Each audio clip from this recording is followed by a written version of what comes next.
Cindy. Cindy Watola, parent rep. Emily. Emily Hulbert, teacher rep. Principal Gibson. Kimberly Gibson, proud principal of Harriet Tubman. Kirsten. Kirsten Clay, parent rep. Also, Kate says she's having trouble logging in, so she'll be 10 to 15 minutes late. Okay, thank you, Kirsten. Lori. Lori Viets, parent rep. Mac. Mac Laboon, community rep. I thought I saw Sarah Ogeto. Are you on? Maybe not.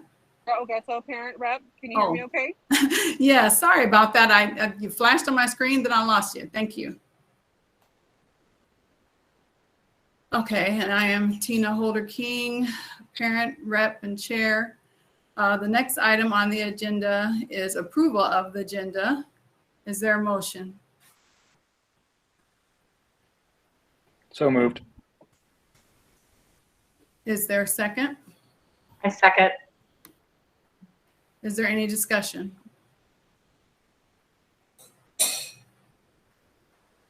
Okay, I don't see any hands raised, so we'll take the motion to a vote. All in favor of approving the agenda as provided, please raise your hand.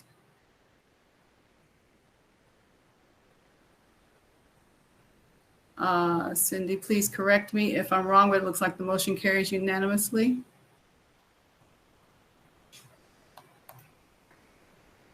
The next item on the agenda is under new business, and that is for the principal report. I will turn it over to you, Principal Gibson. Hey, Tina, are we going to approve the minutes? Oh, whoops. Let's see. I'm not sure how I skipped over that. Let's see. Oh, yep, I skipped over it. Sorry. The next item on the agenda is approval of the minutes. Is there a motion? Well, the minutes from the May meeting were provided to the council ahead of the meeting. Is there a motion? I have a couple corrections, Tina. Okay. We'll get to that in just a moment. Is there a motion for the minutes? So moved. Is there a I'll second? second. Thank you. We will open for discussion. Principal Gibson? Yes, under the principal report, there are two corrections. The approval to move funds of $100,000, it was to be allocated for supplies, materials, and technology.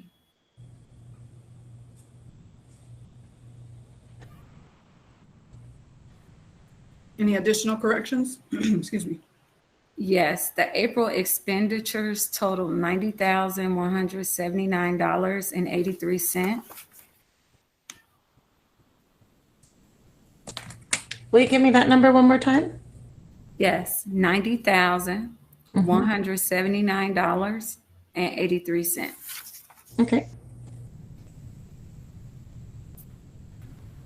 Thank you. Any further corrections?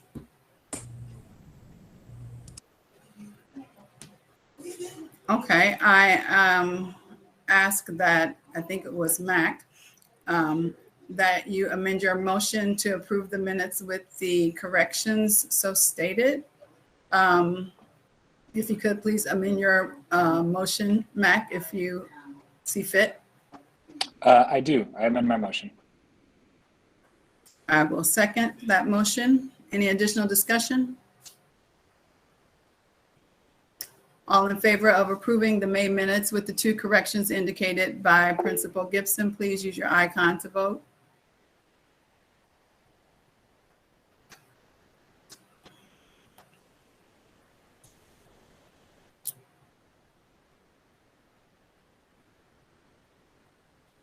Okay, it's hard for me to see right now.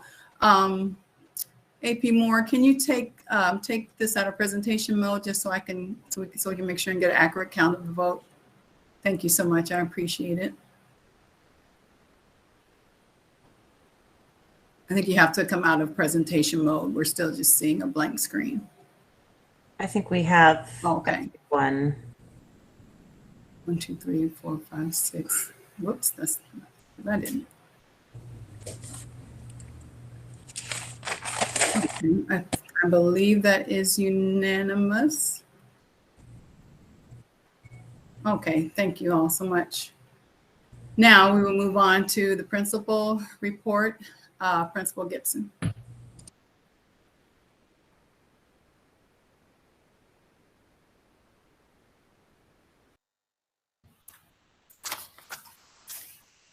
Good evening, everyone. Our mission.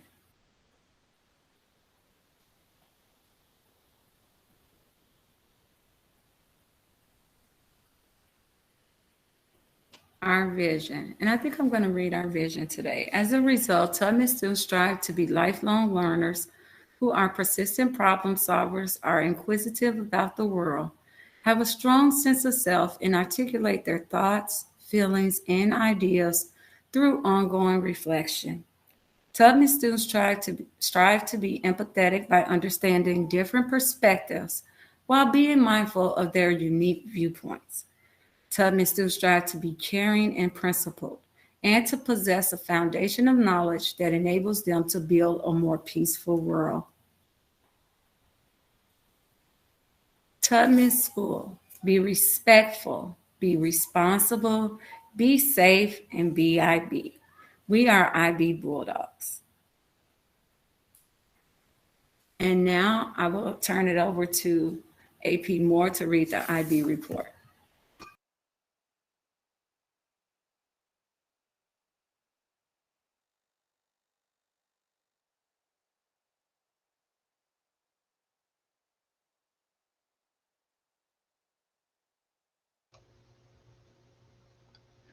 Good evening, everyone.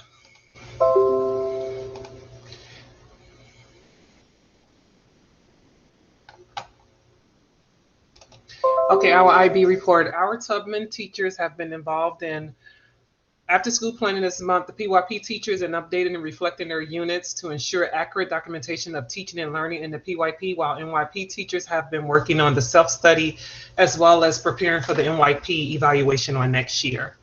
The PYP exhibition is in the last few weeks as fifth grade students take actions around their exhibition topics. Student topics include, but are not limited to, plastic pollution, gender equality, bullying, solar energy, mental health, violence, and video games and TV. The PYP exhibition will conclude with a celebration of all the students' efforts, their research, and action towards being a change agent in their world. We are so proud of all their hard work and excitement throughout this 12-week process.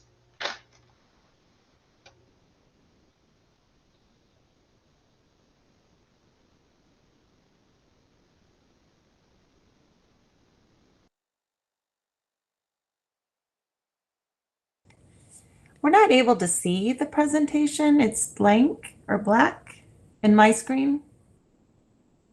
Same.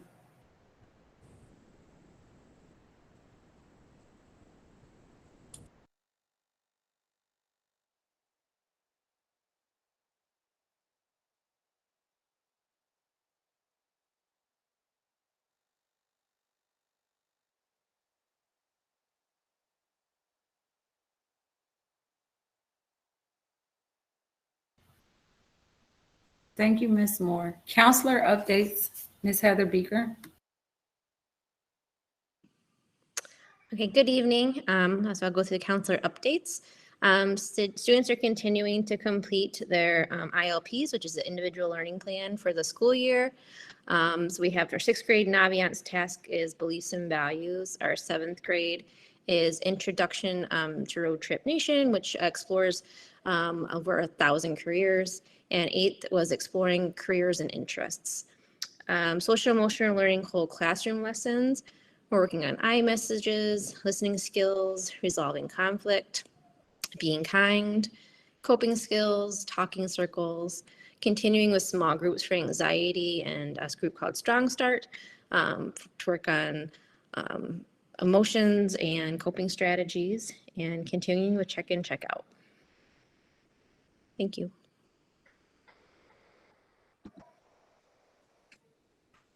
Emily, can you read the PPLC slide, please?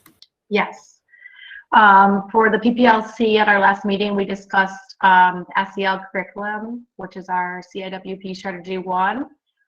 For second step curriculum and PDs provided by the district. So the curriculum is used by almost all schools in the network, as well as responsive classroom, which is an approach that pairs well with second step curriculum. The next steps would be for responsive classroom PD this summer and fall.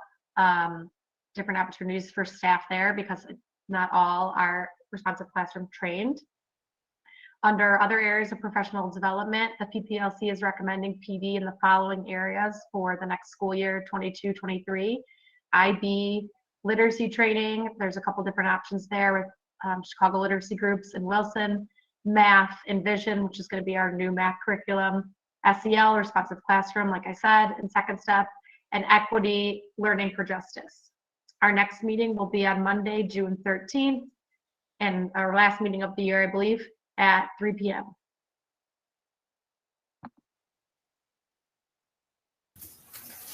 Staff updates. Out of the 10 teachers and 1 SECA staff transitioning out of Tubman, the updates are as follows. I am able to share that 8 are resigning from the district. 2 are administrative transfers, and 1 is a retirement. Tubman is hiring for the following positions for school year 23. Restorative Justice Coordinator, newly funded position. SECA, Special Education Classroom Assistant. 4th grade Gen Ed position. 6th and 7th middle school ELA. 2 diverse learner positions. 1 part-time miscellaneous support. As of today, we have a temporary assigned teacher who will become a probationary teacher in the fall. We have 1 DL and general education teacher that has been hired through the CPS open transfer period. We are interviewing a student teacher for a position in the fall who was a student teacher at our school this school year. And we are interviewing one of our SECAs who just completed student teaching for a DL teaching position in the fall. Tubman hiring protocol. The Tubman hiring protocol was shared with staff last Wednesday, and it was shared with the council earlier today.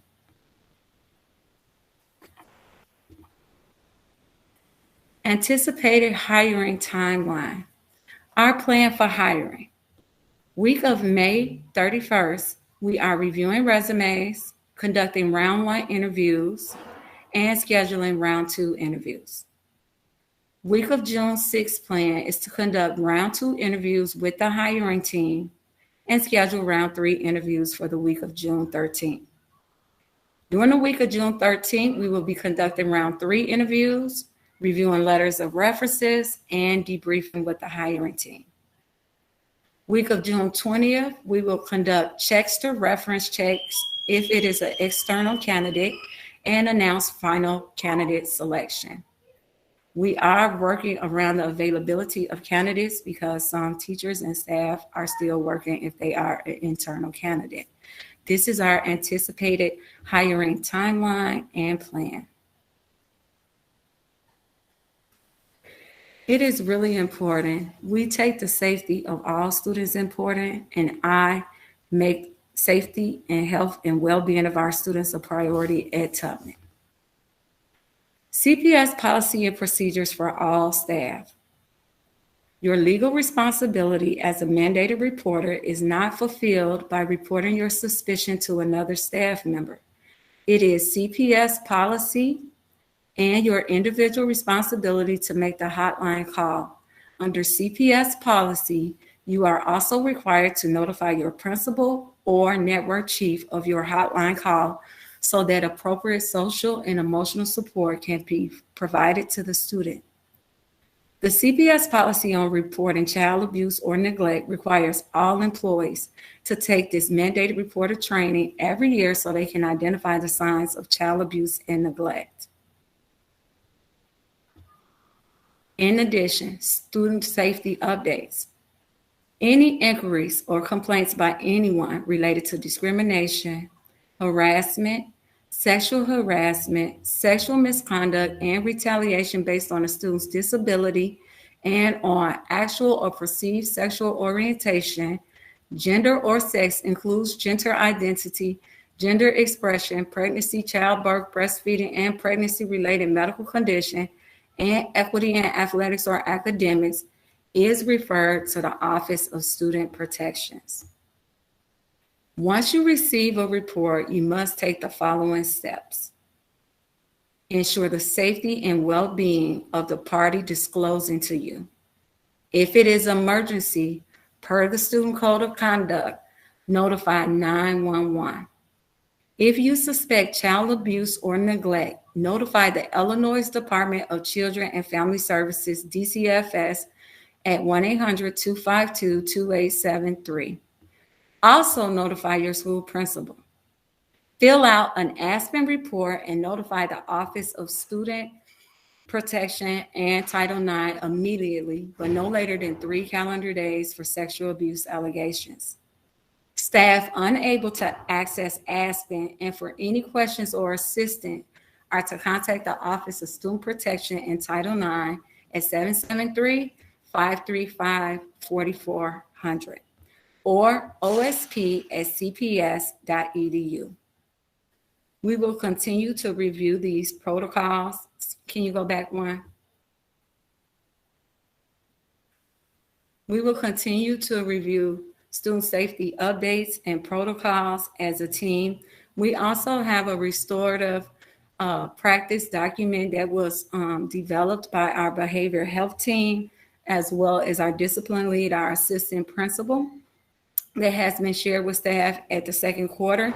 And we will be reviewing this week 0 and going forward quarterly. We want all of our LSC members, our families, our staff, and our students to feel safe. And we will listen to all feedback and review our policies and procedures and update them as needed to ensure that safety. CIWP buckets of work. As we move forward from our May meeting, in the May meeting, we shared the CIWP priorities: social emotional learning, student voice and engagement, multi-tiered systems of support, and curriculum. As you know, our strategy stayed the same. There are no updates. The only updates are the resources needed. Our HEART team worked on updating the resources needed.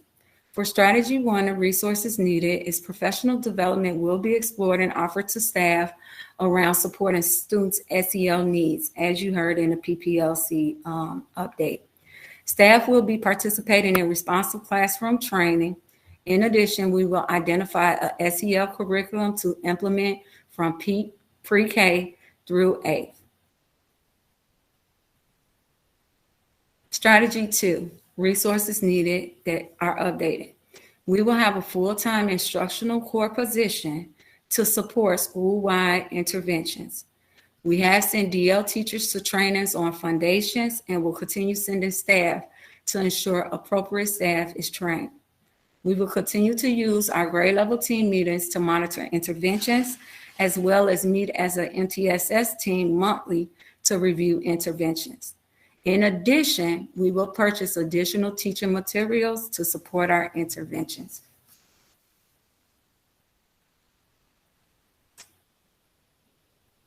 Strategy 3, student voice and engagement, resources needed. We will use extended day buckets for staff to facilitate clubs and after-school programs such as debate, battle with the book, student council, etc. We applied and have received for 3 years the OST grant. We will incorporate field trips into learning for differentiation and real-world experiences. Strategy number 4, curriculum. Resources needed. We will continue to purchase culturally relevant texts for students and for teachers to support IB units of inquiry. We will provide teachers and staff with training on diversity, equity, bias, and inclusion through the CPS Office of Equity. We will need to purchase professional development through Envision to support the implementation of our new math curriculum in K through 8th grade. We have a grant with Northwestern and pay a fee annually to facilitate our Fuse Lab and our design program. We have sub-buckets to support class visits and instructional rounds. We have extended buckets to utilize for planning and to support teachers' professional development, such as book clubs. We will need to vote on our CIWP updates for school year 23. Again, there are no changes to the current CIWP strategies or action steps. However, the proposed updated CIWP resources recommendations from our HEART team are as follows. SEL, responsive classroom training, and adopt SEL curriculum for pre-K through 8th. For MTSS, purchase of MTSS teacher intervention materials and resources. Student voice and engagement, extended day teacher buckets. Curriculum, extended day teacher buckets, sub buckets, and purchase of Envision math curriculum. Budget updates. These updates were shared with you guys last month at our May meeting. I will be asking during our budget transfers that we reallocate curriculum funds from the benefit pointer line 115-51330 290001 000575.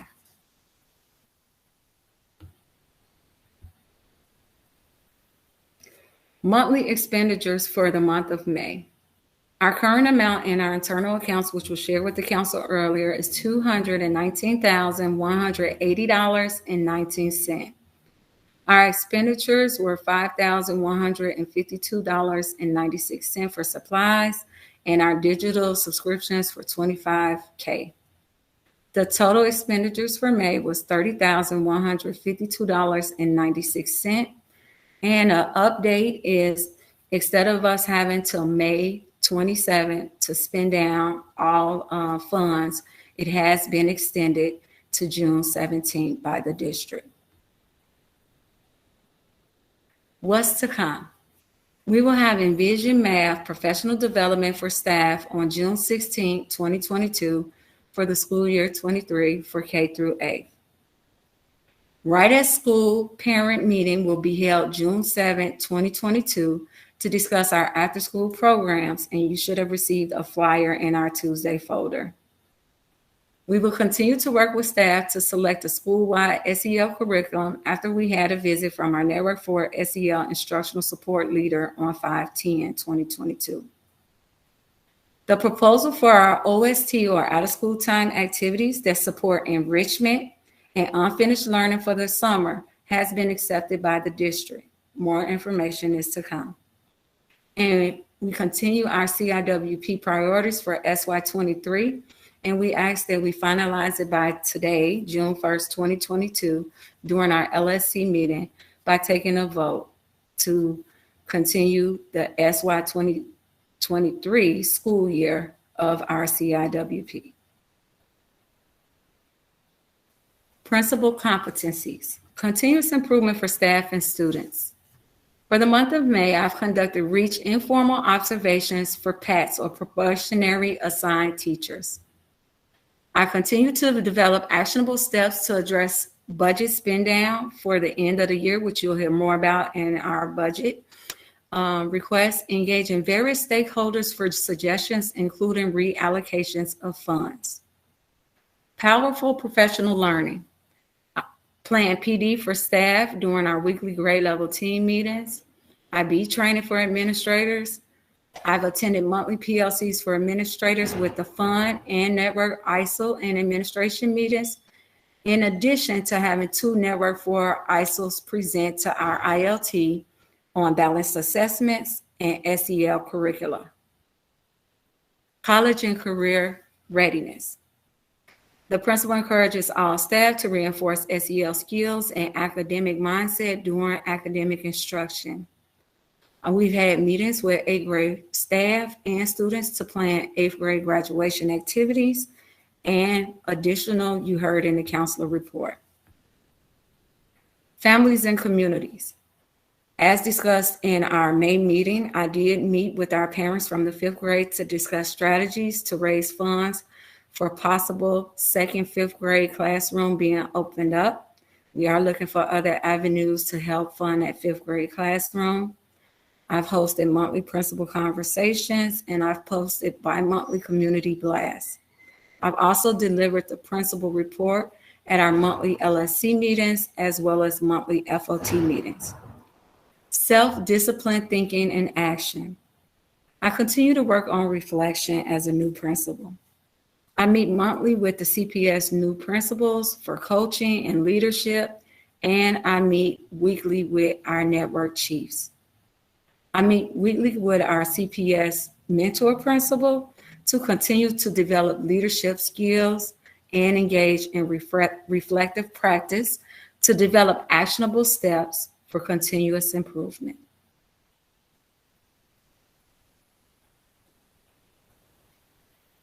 Let's look back on this school year.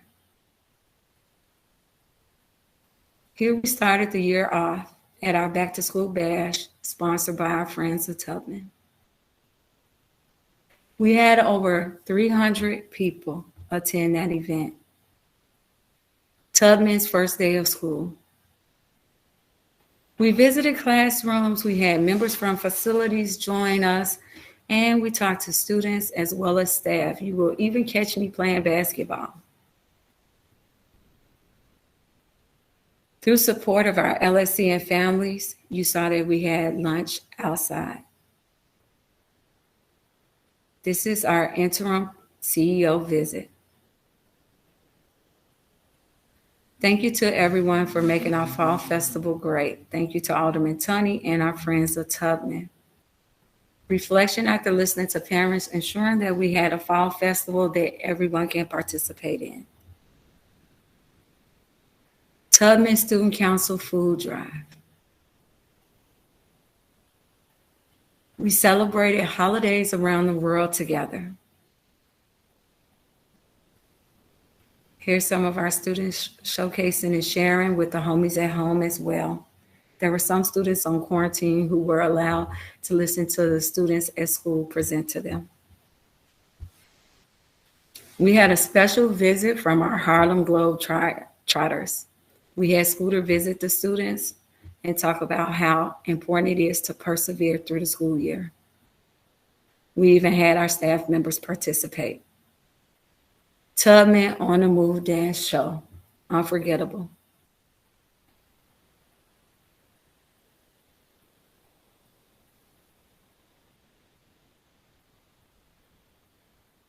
Tubman marquee unveiling.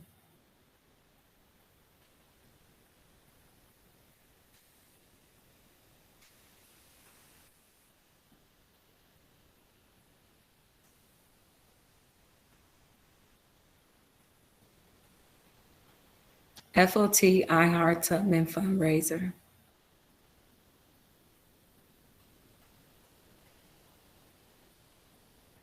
We are stronger together, and we are one Tubman. And with the support of our LSC, our staff, and our students, I'm sure we will continue to move forward as we look forward to school year 23. Thank you. Thank you, Principal Gibson. Are there any questions from the council?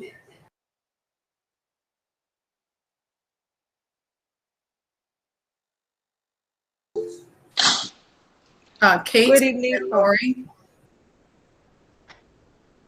Let Lori go first.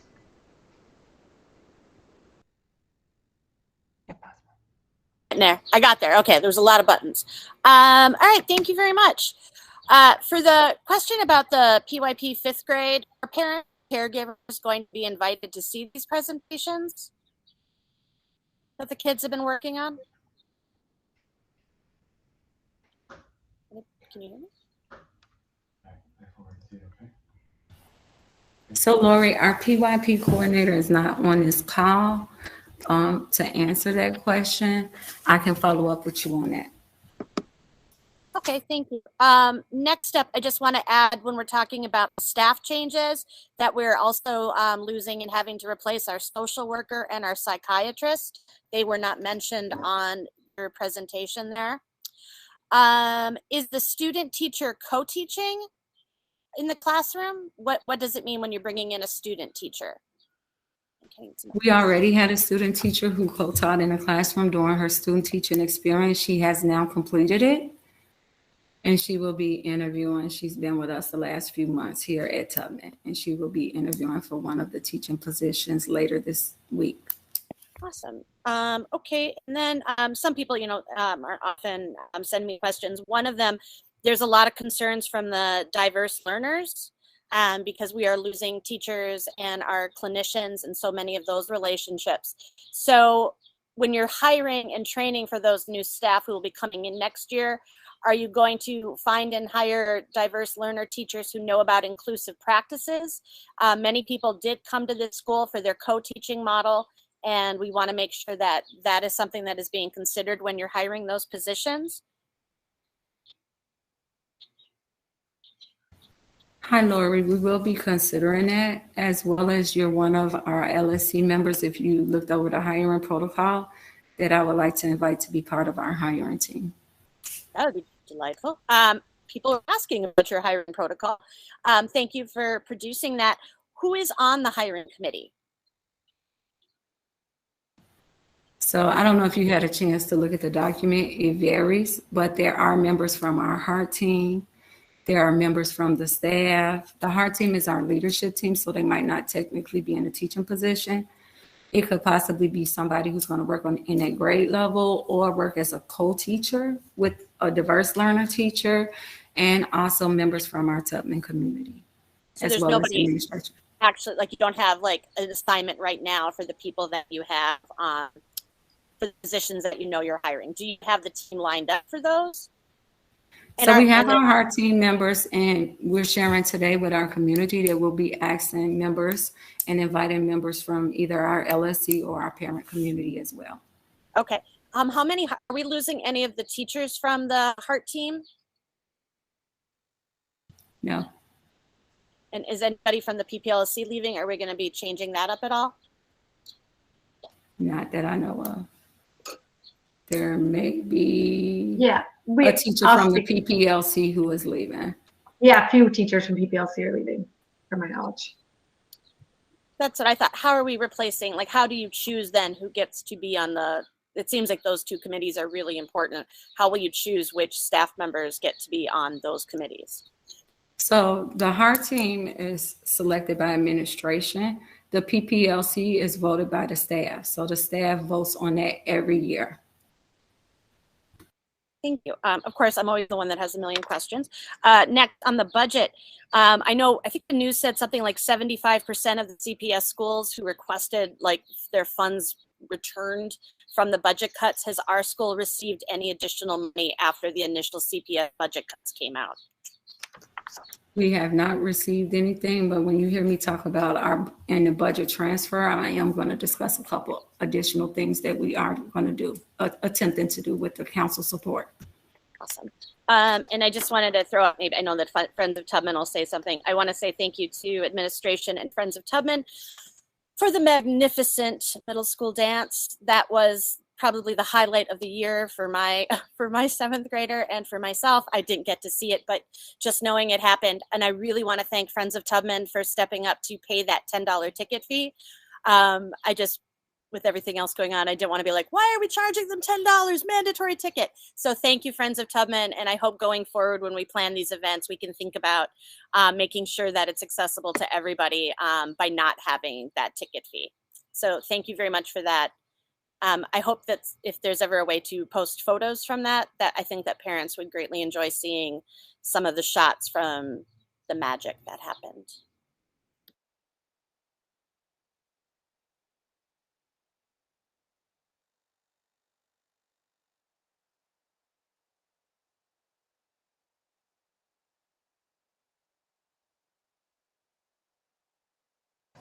Kate? Hi, I just had two questions. just following up on something that Lori said, the psychologist and the social worker weren't listed as the people that we're hiring. So are we saying that both of those positions are filled and we have assignments for next year for both of those? So it's not on the agenda for hiring? So I think there's a misconception, Kate, and I'd like the opportunity to kind of clear it up. Our school social worker and psychologists, they are not staff at our school. They are considered citywide employees and they are not hired by the principal. Right, but to clarify, last week you said that both of them had been assigned and we had them starting off next year. And I just wanted to make sure that both of those positions, we have people in them, and that's why it's not something that we're worried about right now. So June 1st, which was today, our staff organizational sheet came out. We do have someone assigned for our social worker. It's up to the district to assign us a psychologist. I don't have anything to do with hiring, nor does our school. That's done at a district level. Okay, but right now we don't know who that position is. We're still waiting for the board, hopefully, to give us one. For that one position, yes. Okay. The second thing that I just wanted to talk a little bit was, I thank you for talking about the safety procedures and what should be done. I just want to talk a little bit about, I feel like there's a little bit of a difference from what I hear from staff and staff schools all over CPS, what we talked about last week, and then what was presented today, because I feel like they're all a little bit different. What I have heard, so things that I've learned this week that I didn't know last week is that Aspen reports, the only people who can report in Aspen are administration. So the assistant principal or the principal. So if something's going to be entered in Aspen as part of OSP, it needs to be done by the administrative team. It's not like anyone at the school has access to that. If a teacher was going to make a complaint outside of that system, they would have to do the phone call and kind of do an outside process, when Aspen is usually what the desired path is my understanding. And that's why I think some of the teachers that we had talked to and teachers at every other school I've talked to have pretty much said, we've been told if we have reported to our admin, we've done our job, and then it's the admin's responsibility to help move the process forward and help them file and enter into Aspen. And so I am aware that everyone as a mandated reporter has to report, but my understanding is how that looks in CPS is people telling their administration about it and then them helping them file the process in Aspen, since they don't have that option. Is the gist of what I'm saying true? So, Kate, let me explain.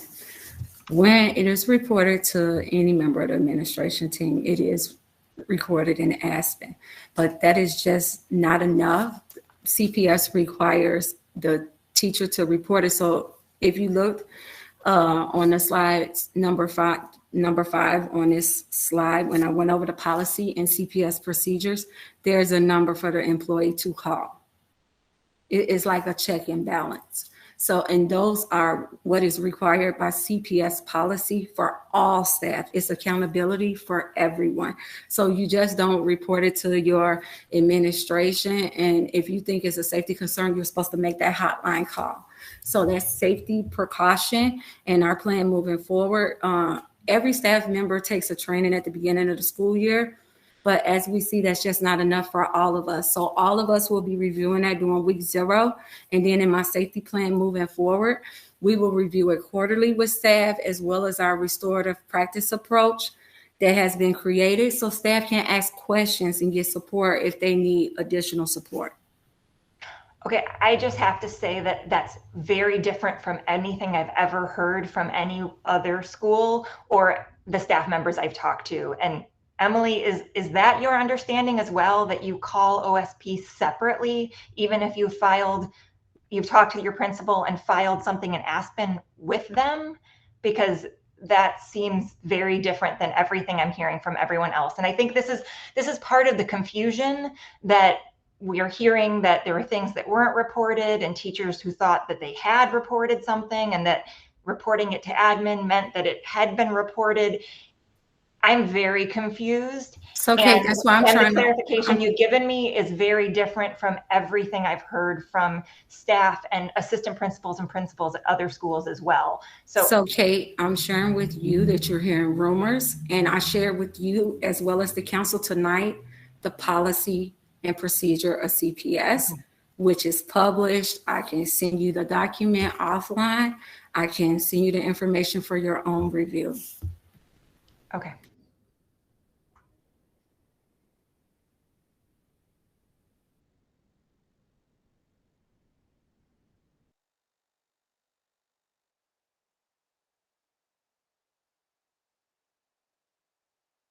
Does anyone else have any, I didn't see what order hands came up, but I see Emily, Cindy, and Sarah. I was going to ask something about the hiring protocol, but just to kind of piggyback off of Kate as it relates. Can you hear me? It just as it relates to this question about safety. Forgive me if I'm wrong, Kimberly, with like the training and not having every detail memorized, and also mom brain, but I guess I was under the impression, and I believe some other teachers were too, that if it was a child related, like mandated reporter was if we thought that there was a child who was unsafe, like from something that they said to you as a teacher about something that happened at home, then you're supposed to call. But in terms of another adult, like in the building, a colleague of ours or something, the teacher is supposed to call. That's the policy and procedure of Chicago Public Schools. Okay. Because I think, to your point about reviewing with staff, I think staff's under the impression if they brought it to you or to administration, then they've done their diligence in that regard. And there was some misunderstanding about we couldn't put it into Aspen. Even if you can't put it in Aspen, it's in CPS policy and procedure, then you're going to make the phone call. But we will be reviewing it because I do see there's some confusion. And so as a team, all I'm thinking about is how do we move our school forward? So one, reviewing policy and procedure, all of us, reviewing the protocols, reviewing our restorative practice approach to follow, and making sure that we don't just take the safety school training, because that is at the beginning of the year. That's why I said a plan where as a staff, we review it quarterly. Therefore, if any questions come up, any confusion moving forward, we have a plan in place that we're putting in an extra Tubman layer to ensure, because I know our staff deeply cares about the students. I know the administrators as well as our families. And so we're thinking of a plan and ways to move us forward. The only reason I shared the policy and protocol was because policy and protocol was being questioned, just so we can move forward and work together to ensure the health and safety, which we all care about, of our students here at Tubman. And it's our number one priority. We want our LSC to feel safe. We want our staff to feel safe. And we definitely want our students to be safe here at Tubman.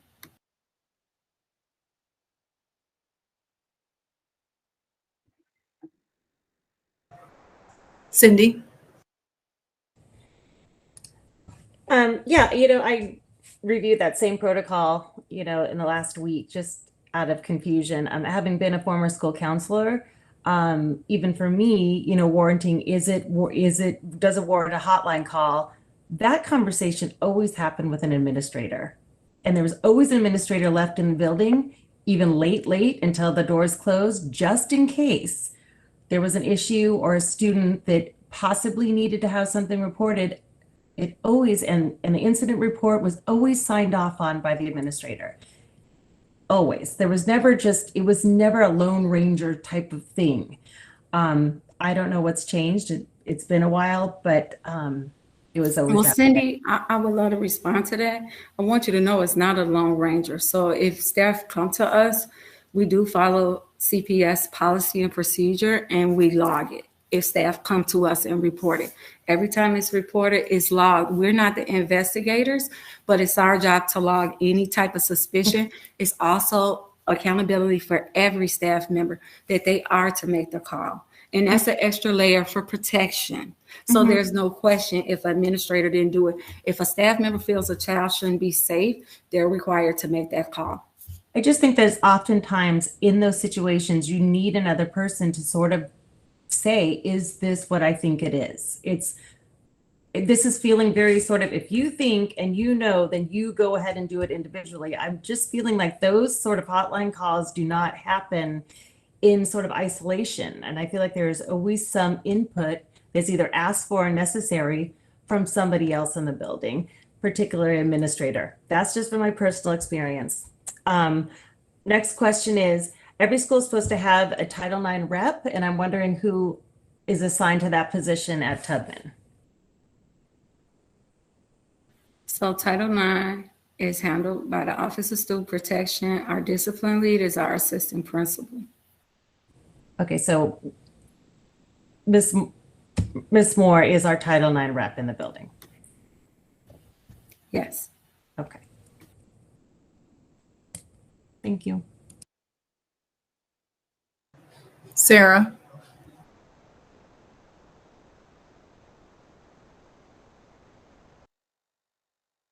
We can't hear you, Sarah. Oh, sorry. Thank you. And thank you for what has been shared in the principal report. Just a couple follow-up questions. I think, we each individually have our own context and our school experiences. And we should be able to ask questions and get answers in respectful ways and not discredited ways. Hearing rumors or making that innuendo, I think discredits kind of those experiences. And so just kind of reminding us what our school vision is in that respect and as council members. And then in terms of, I'm really looking to see what that Tubman layer is, because each school does have a set of bumpers and parameters that are in play in addition to those procedures and policies outlined by the district, right? But I think what I'm hearing is, what are those specific support systems in play for teachers and parents and students themselves, especially when it comes to issues around student safety. And I'm not quite if I'm hearing that candidly and clearly, and all this, and what has been shared. And I think that's kind of the heart of the concern here that's been raised. So I guess that's maybe it's a question, but maybe it's just a point of clarity. Can we get a clear picture of that Tubman layer as it relates to, what are those support systems in play at Tubman as it relates to student safety for parents, students, and teachers outside of district policies and practices. We talk about a restorative justice in person, and we talk and restorative justice practices, but that does require a layer of competence and supports in play, so that everyone that's engaged in that type of practice, engaged in that mindset and that belief, has once again those tools, support systems in play to make that happen, to implement that, to follow up with that. And I guess the ultimate concern is that when we're not working in accord, how are we able to track, what's happening? What are the concerns? What grades? How is this impacting the school culture and climate at every level? That parent experience, the student experience, and that teacher experience. And so, it's not clear for me, and it's a concern. So I just wanted to share that comment and ask that question. Thank you.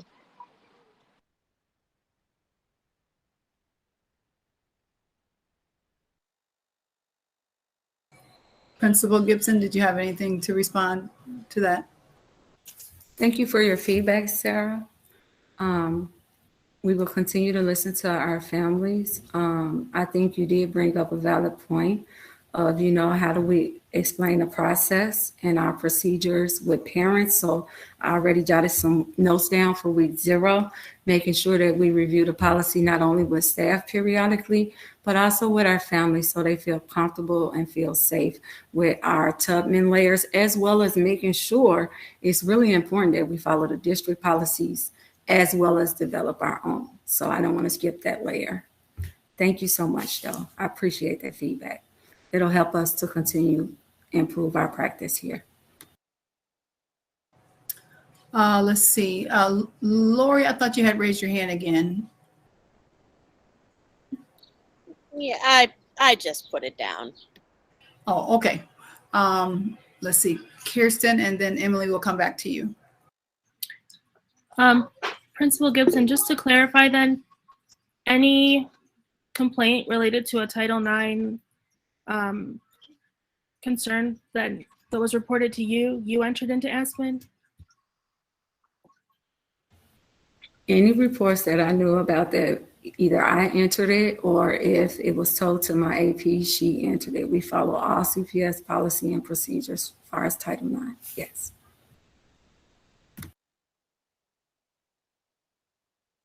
Emily? My question was back to the hiring protocol. I guess I was just feeling as if that timeline, sorry, I have children in the background. That timeline seemed a little like tight and didn't know in terms of like looping in the different team members for the different grades. If like, it sounded like some teachers said that wasn't quite communicated to them yet. And I know that we're coming up on the end of the school year. So if this is supposed to go into the summer, like are teachers required to join you for summer interviews? Or I know it depends on the position you're hiring, like who would be involved, but oftentimes, as you know, right, it's like the other grade level teachers or the DLs or the PYP coordinator.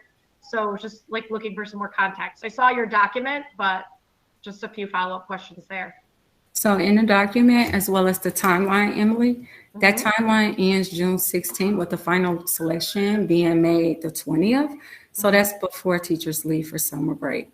No teacher is required. We have had members of our HEART team volunteer, and we shared the Tubman hiring process with all of the staff last week, a week ago, Wednesday, and no concerns have been brought to us with the process. Right. I guess I thought I saw there the timeline you shared today in your slide that interviews were happening this week. And I guess unless I obviously am not privy to all of the information that some teachers articulated to me that they were unaware, like that hasn't been happening or they weren't included in any interviews yet. So the first part of the interview process, if you're on a document, round 1 phone, Google Meet screening, that's done by the principal and AP. Round 2 in-person and virtual interviews, that's done with the hiring team. Hope that helps clarify. Let's see. And we will be inviting members to participate as far as our student teacher at the end of this week. Let's see. I think Sarah had another question, then Cindy and Kate. Thank you. So thank you for sharing the hiring process. Just, we are an IB school and just wanted some clarity around how we are integrating those IB philosophies and looking for that in that hiring process. And I guess the ultimate question is, in that hiring practice, will that include the IB coordinator? That wasn't clear for me. Thank you.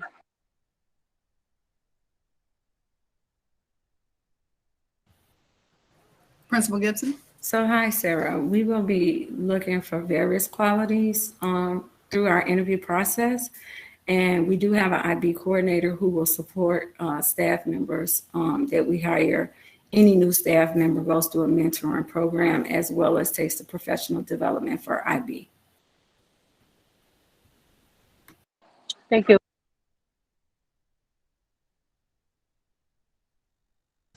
Cindy, then Kate.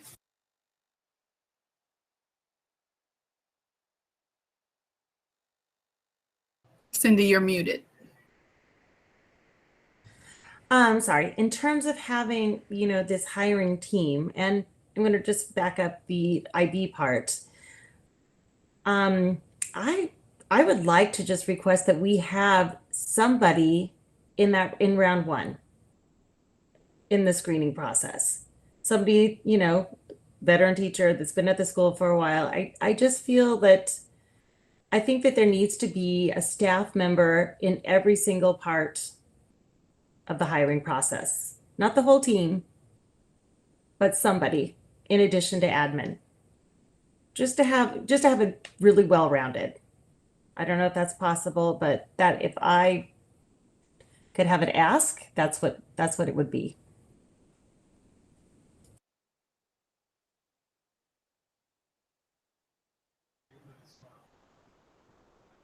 Did you have any response, Principal Gibson? No, thanks, Cindy, for sharing your ask. Kate?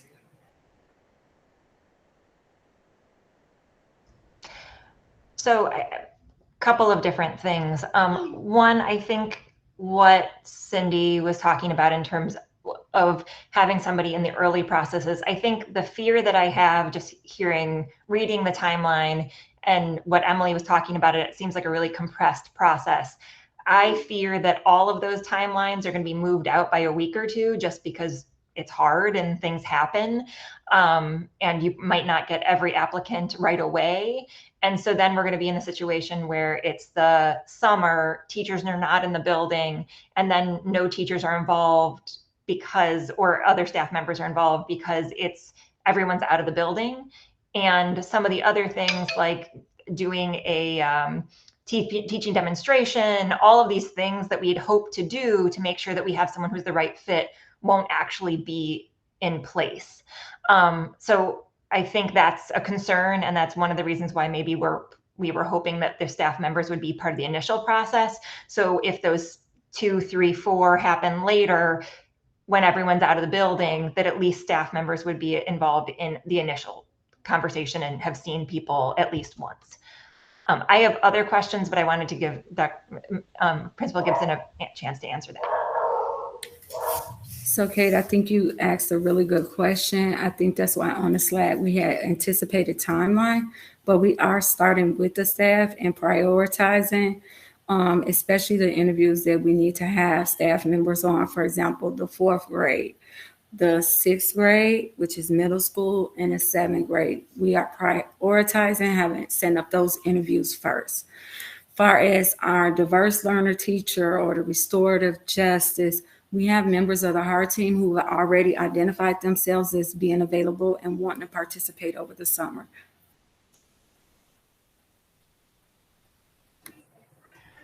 And then I don't mean to harp on safety, but I think this is the thing that just me being a pediatrician and really student safety is really one of the things I find the most concerning. There's 2 things. Following up on what Kirsten said. So I just want to be clear in regards, you sent an email out about the Title IX complaint that was made and that caused a staff member to be pulled out of the building pending an investigation. I just want you to be clear that any concern about that staff member that was brought to you was recorded by you and Aspen per policy. Any concern for us OSP, yes, and I'm not able to discuss any ongoing investigation. Okay. And then I think the thing that I really was hoping that you would have come back and talked about this week is really, I think a lot of us last week, along with a lot of parents and staff members I've talked to, really wanted you to say, I am the principal in the building. I'm responsible in the end when it comes to student safety. Anything that comes to me, I will make sure that that staff member makes their OSP complaint, that we follow up, that we make sure there's an investigative process, that any safety concern that's brought to me will be handled and I will make sure it's taken care of, because that's what I need to do as the principal in the building to make sure everyone's safe.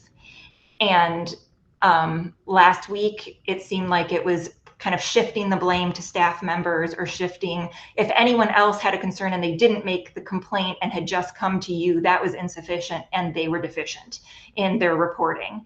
And I think that was very concerning to us, because I think maybe the last administration and a lot of administrations across the city, that is where those complaints are lodged and people think it will be taken care of if they brought it to admin. So I just want to clearly state that that is my goal, that any concern that comes to you, you're not saying, okay, we'll file your complaint, because I really do think if CPS No, Kate, that's an assumption, and I'm sorry, I'm just going to stop you there. Okay. I did say a few minutes ago, any claim that comes to us, we take it seriously and we file it. And I didn't say just me, because the question was asked, any member of the administration. We take health and safety. If that was the perception I gave off last week, I apologize, because that's the furthest thing from the truth. I'm the parent of 8 kids, plus I adopted 2. I spent my whole career in schools. I care so much about our students. So I want you to know, if it came to me, not only you share that if it came to me, it'd be reported, but I would make sure that the staff member follows the proper protocol. The thing is, things were not reported to us. Okay. And I just have, I have to respectfully say that's not the experience that I've heard from teachers. And so I just, as long as we're very clear on it, and from this point forward, any complaint that comes to you, you will make sure that OSP is called by the teacher separately, which I did not know was a process that had to be happened separately. And most teachers I talked to were not aware that you had to do a separate process. I do think if CPS has that in place, it's a redundancy issue where they're trying to make sure they get it from every avenue so nothing's missed. And I don't think it's because CPS expects that to be the primary avenue. They want things coming through admin so that it's also so that you know if there's concerns about people in your building. If 3 different people come to you with 3 different concerns about the same person, you're going to connect the dots faster than individual teachers have or other staff members making OSP complaints. So there is really a need for you to be the connector that pulls it all together. And so to make sure that there's not things that are being missed. And I just want to make sure that that happens in every situation. Thank you so much, Kate. I do agree that it starts with me being part of the connector, but also accountability for the entire staff and CPS. I just want you to know I respect your opinion. I do believe that CPS has where it's not just on the administrator as a so let's just say administrator didn't report something. You have made a call to make sure that student is safe. As a doctor, I'm sure you understand that. You want to make sure that if there was a threat to a child, that that child is safe regardless. That's why it's not just one adult, not just you go tell adult and you're done. Our duty is to make sure that it is reported, a call is made, and that that student is safe. Okay, I've lost track. I think Sarah, your hand is still up. Did you still have something? No, sorry. Thank you. Okay, that's okay. Lori, and actually, I think for the sake of time, we are going to move on following Lori. So any additional questions, please feel free to forward them to Principal Gibson. Lori, go ahead. I just want to say for sure that if staff came to you with any of these problems, that you filed it, that you followed up with the multitude of claims that came in. That is what you said. Yes, the staff came to me. We have multiple processes here at Tubman. Excuse me. I don't want, second. I'm sorry. Oh, I'll be respectful. Okay. We have, as you asked, we have multiple sheets. If staff come to me, we have a misconduct and we have incident reports that they complete, or they can send an email as well. We take their narrative and we put it into the report. Staff also is required to make a call if they think it is a safety concern. That is the CPS board policy. I did not write it. I do have to make sure it is being followed. I think that we're all very clear now on the CPS policy. I just wanted you to say again, for the record, that the 11 people that filed complaints, that you followed up on them. I can't share an ongoing investigation, but I have no idea what you're talking about as far as 11 people that filed the complaint.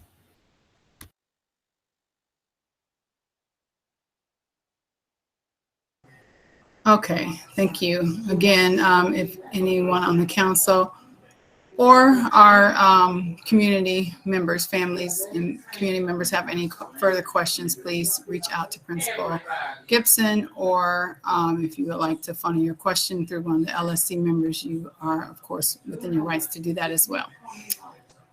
Okay, the next item on the agenda is budget. I know, Principal Gibson, you indicated some budget activity in your principal report. Is there, would you like to go over the approvals needed? Yes, I would like to ask the council to approve Our 25K that we voted on in April to be spent to purchase our Envision curriculum to be reallocated to our internal accounts.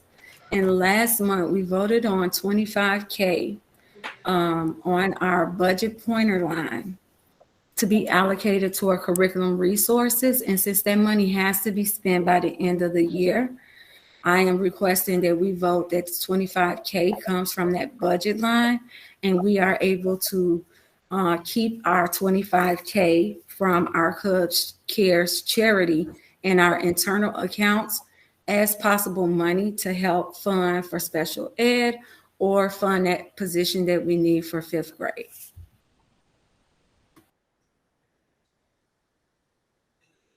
Thank you, Principal Gibson. Can you formulate that into a motion before we discuss? I motion that we reallocate the funds under online subscriptions and curriculum resources to purchase Envision and reallocate the funds from Chicago Cub Charity to be returned to our internal accounts. I second the motion. Is there any discussion, questions? This is Sarah. Just for a point of clarity, Principal Gibson, can you just share the internal account, like how that's used, and why that's necessary in terms of reshifting those funds, and just want to make sure that is clear. Thank you. The money from our budget pointer line has to be spent by June 17th. We can use that to purchase Envision. The 25K, we can leave money in our internal accounts, does not have a spend date. So this is really just a way to roll over funds and preserve that 25K. Am I hearing that correctly? Correct, preserve the 25K. Thank you. Any additional questions? Okay, if there are no additional questions or discussion, we will bring the motion to a vote. All in favor, please indicate using your icon.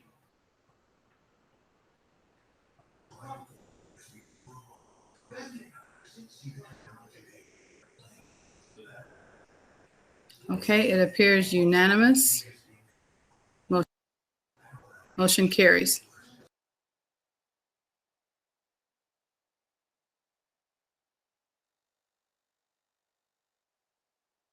The next item on the agenda is committee updates. I'm not aware of any committee updates, but please let me, Mac and Sarah, are your hands just raised from voting? And Principal Gibson and Cindy and Kate, are those just from voting? Okay. No, sorry.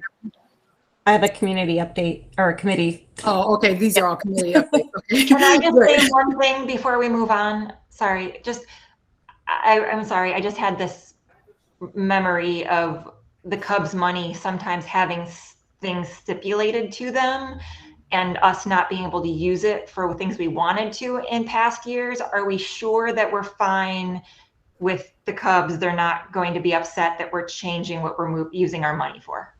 Kate, is at the principal discretion.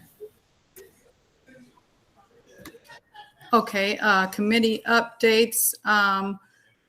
Cindy and Sarah, I think you both had your hands raised, and then Lori, I see you just popped your hand up. So let's go in that order with committee updates. Cindy, Sarah, and then Lori. Okay, committee updates for Tubman Communication Engagement Committee. Just a few, wanted to touch base on how recruiting is going and how this, just wondering how the school tours have been going. And also wondering how the communication toolkit has been working. Principal Gibson, do you know?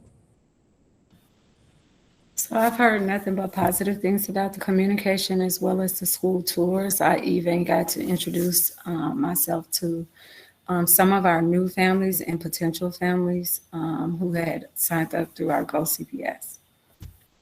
Okay, and then on that note, do we know what our numbers, how many families have given us an absolute yes? So I don't know those numbers at this time because Ms. Gordon is still, people have said yes, but until they actually come in and enroll, they're still enrolling. Okay. And then are we still, has the toolkit been something useful to the clerk? Has that been something that has been user friendly for her and making her job easier? You would have to send an email to Ms. Gordon. I can't answer that for her. Okay. But I imagine so. Okay. So in terms of the school calendar that's been created by our amazing Charlotte Thornson, that is posted on the website. Is admin looking at that calendar before they're sending out their blasts? Are you looking? Because I know that certain people have access to add things to that calendar, staff and admin, and making sure that before that blast goes out that you kind of check in with that calendar. We try our best, Cindy. I don't know, like if we made a mistake, please make us aware of it, but we do look at it. Okay. I think our hope is that on the committee is to somehow make that calendar, have people have the ability to subscribe to it. So they would just get it and have alerts. So if that would be something that admin would approve.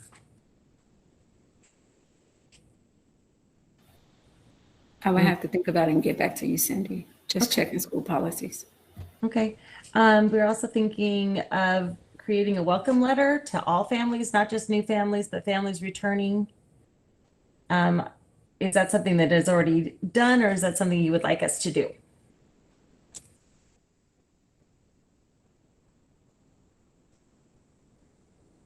Is that to Principal Gibson? Yes. Yeah. To Principal Gibson. So Cindy, I know that teachers send a welcome letter and we do too at the beginning of the school year. I don't know if that's double work for you guys. Okay. As well as Charlotte was so grateful to help create a welcome letter to our new kindergarten families. Yeah. Yeah. Go Charlotte. And we are using that, and it is on our website along with play dates, which is very, very helpful. Both me along with our kindergarten teachers and our other admin team support it. All right, awesome. And then just asking for why we're here, we wanted to do sort of a parent appreciation event on June 8th. And for not just for people that volunteered at whatever events that they could, but just a feel-good event for our Tubman community, just to, if they can make it, to come have some coffee and some conversation, and just to let our families know that we just really appreciate the fact that they're a part of our community and that they are hardworking parents. Cindy, I think that's a wonderful idea. I think the date might have to be changed. So we have a lot of graduation events starting that week, as well as field trips planned. So you can send me an email. We can talk offline about possible dates that following week, if you give me some ideas of possibly that following week. Okay. We just didn't want to miss the 8th graders. I know that they're graduating. Oh yeah, it's their graduation. And that's why it's so quick, but I'll send an email to you and Bernie. Okay. Thank you. Thank you, Cindy. Sarah?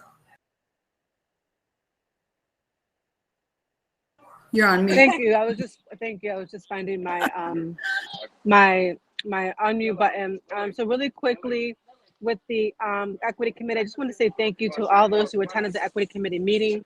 I appreciate all those who shared and our last equity committee meeting will be held that third week in June.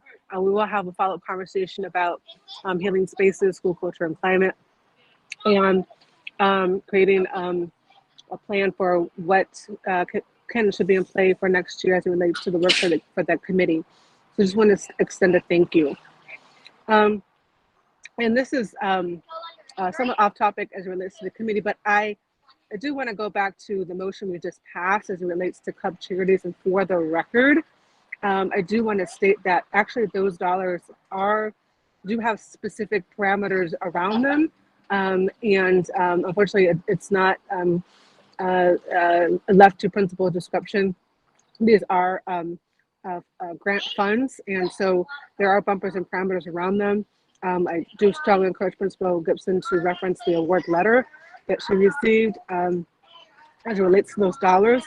And so I think we might have made an error as a committee in being able, I mean, as a board, and being able to approve the allocation of those funds in the way that we did. So I just wanted to put that on the record, or state that for the record. Thank you.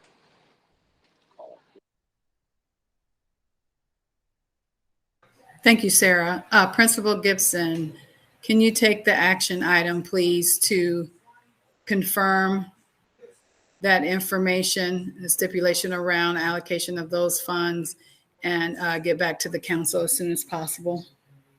Could we also maybe take a moment to ask Patty, because they are on the call and they're kind of our they're not kind of, they are our fundraising expert and have worked with the Cubs charities before. So maybe we could just clarify that right now while we have the LSC present, and could redo our vote if so be it. Patty, do you have any information? I do. Our representative from Cubs Charities did send an email or possibly letter to Principal Gibson, which she did share with me. It was sent in February, but I have the email where it states very specifically the grant guidelines, which this is considered a grant. And I'm not going to read through the whole thing, but it was sent on February 14th to Principal Gibson, and I can forward it to the LSC if you guys want to review it.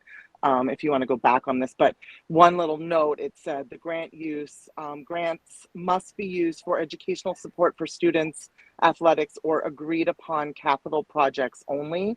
And so the agreed upon capital project we discussed was the Envision Math program. That's kind of how we promoted it as a matching from Cubs Charities, and that was made clear on their end as well, because I communicated that back with them, and they have been communicating that within their Cubs organization. So I did try to raise my hand. I didn't want to interrupt while you guys were voting because I wanted you not to vote quite yet. But I can forward you guys that email with that letter, which states pretty clearly the last 2 years since Cubs Charities has been giving us this money without really the necessity of matching. They had the only part of them agreeing to do these grants is if we use the money in the way that they're very specific in how they want that to be used, whether, like, I think last year it was for technology when we were, or maybe the year before when we were looking for when we needed the technology at home when kids were still learning remotely. So I'm happy to share that with the committee. You may want to take a moment before officially voting on that, just to ensure, because I definitely don't want to turn Cubs Charities off with how we're doing this. So thank you, guys. Thanks, Patty, and thanks for the idea, Lori. Principal Gibson, were you going to say something? I absolutely was. Thank you, Patty, for sharing it. Again, Tina, when I requested the vote, it is for the money to be returned to internal accounts to decide how else we can reallocate it to be used. And then I can follow up with Cubs Charity to get clarification. I didn't specify exactly how it would be used, but resources for special education, that is for students. And last year it was used to fund online subscriptions. So I'm just asking at this time, we reallocate it back to our internal accounts. We are still purchasing our Envision, and that money that we voted on last month is still toward curriculum resources, and Envision follows under there. Thank you, Principal Gibson. I think it's best to clarify for the record that with the money transferred to internal accounts, the expectation is still that it be spent as stipulated in the grant letter. And that would perhaps we may need to amend that to come before, well, you would have to come before the council before spending it anyway. Patty, did you have something to add? You're on mute if you're talking. Sorry, I did not mean to hit the button. I actually was sending, Tina, I was sending you the the attachment, the PDF from Cubs Charities to look over as chair, but by accident when I hit send, I also hit my hand, so I'm sorry.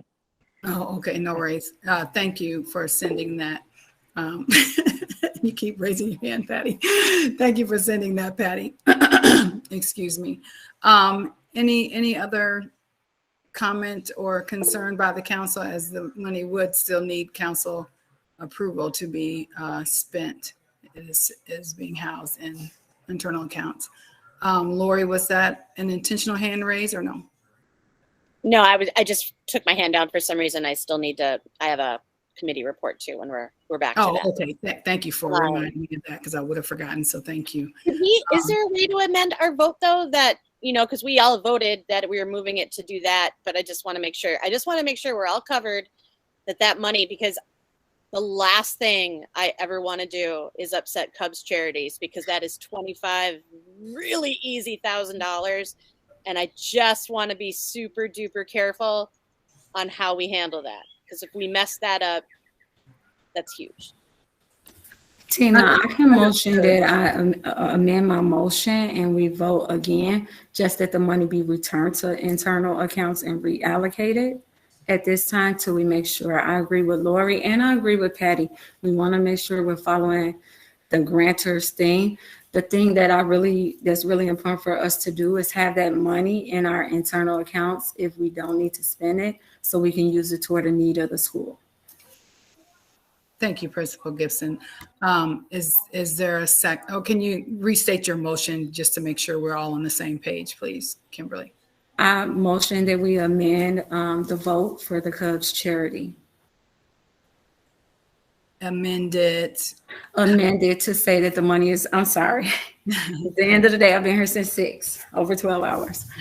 That we amend it to return to internal accounts, and then the money be spent according to the grant guidelines and a vote of the LSC. I second. Any additional discussion? All in favor of the new motion regarding the Cub Charities money, please vote using your icon.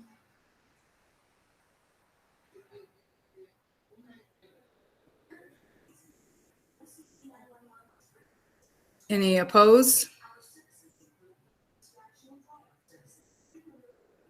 Any abstain? Emily, we do not have a vote recorded for you.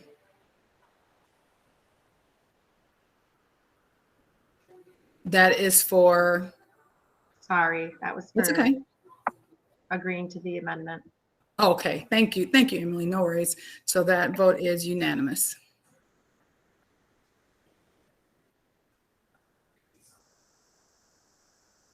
Okay, Lori, your committee update. Hi, I would like to give an update on TIES, Tubman Inclusive Education Supporters. Our next meeting is June 7th at 6 p.m. Everybody is welcome. We'll be talking about things that we want to do over the summer, and then concerns we have with all of the diverse learner changes next year. And Principal Gibson, I know lots of information is flying at you and it's flying back at us, but I feel like I heard something about when you're talking about hiring for diverse learner positions and things like that, that you would welcome the feedback from like the TIES committee or LSC members. And I know that we have some really qualified people on our TIES committee. That if we can look to include some parent voices on that, we would like to work with you on filling those positions.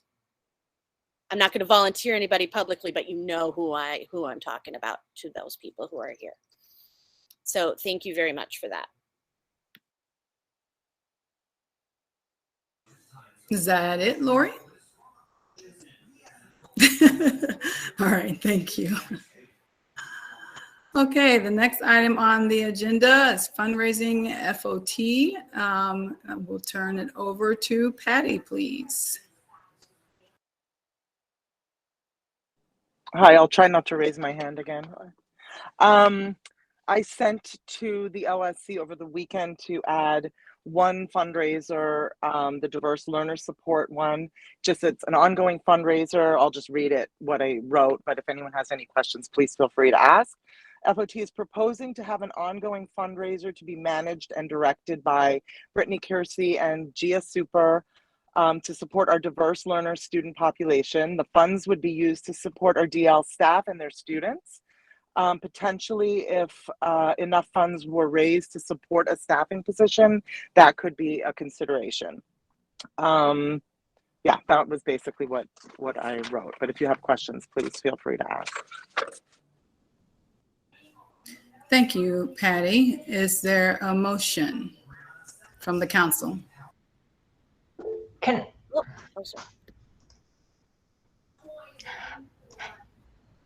we have some discussion about it? We will after the motion. Oh.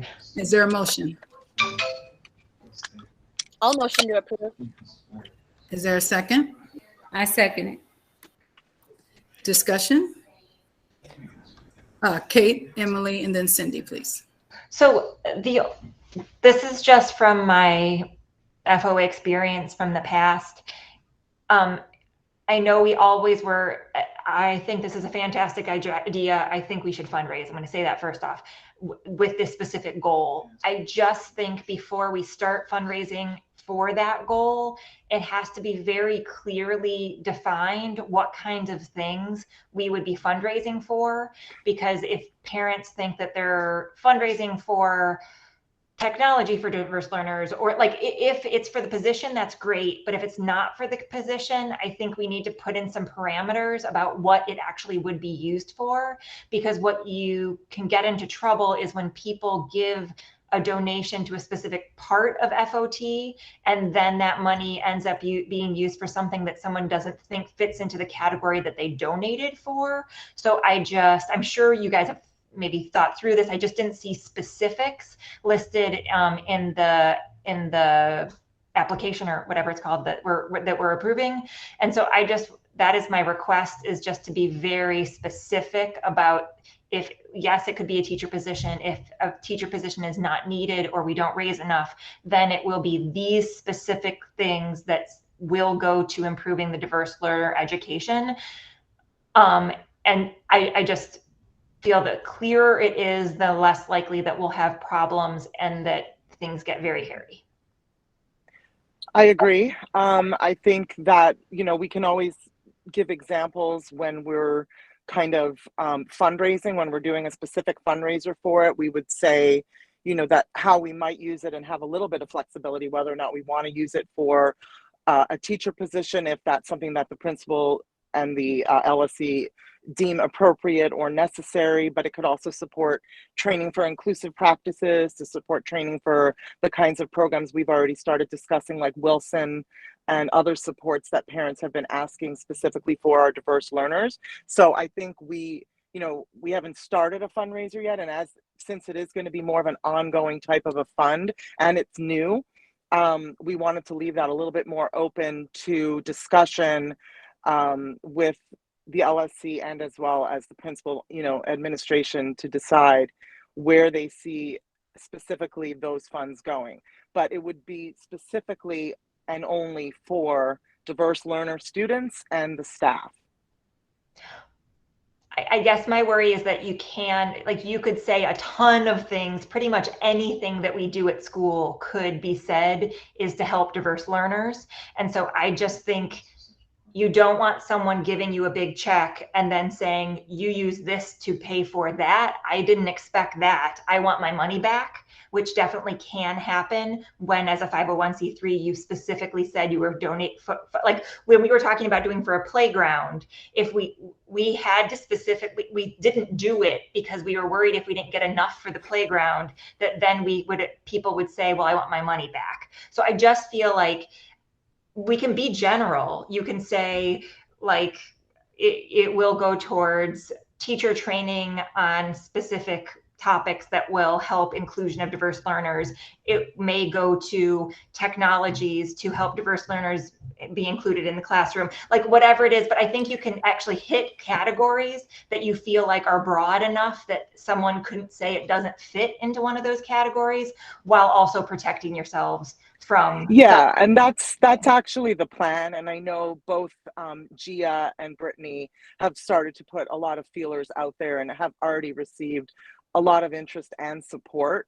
And so I think that if we're clear in the way that I just presented it, you know, I'm not saying that we're just going to make it a general fundraiser, but like what I said, you know, in terms of the possibility, potentially we would be able to hire a diverse learner teacher or special ed or, you know, training, exactly what I basically said. So when we're conducting the fundraiser and we're funding for it, we would be very explicit in that is where it would go. I mean, even like in a playground, if we were going to fundraise for the playground and we wanted to add, you know, specific equipment that is helpful to some of our more diverse learners or those with special needs, we would be able to say, you know, it might even go towards something like that. We're keeping it kind of open in the sense that those who want to donate to this fund will know that there are many possibilities in the way that the fund could be used, but it's not going to be used, you know, for Teacher Appreciation Week or, you know, to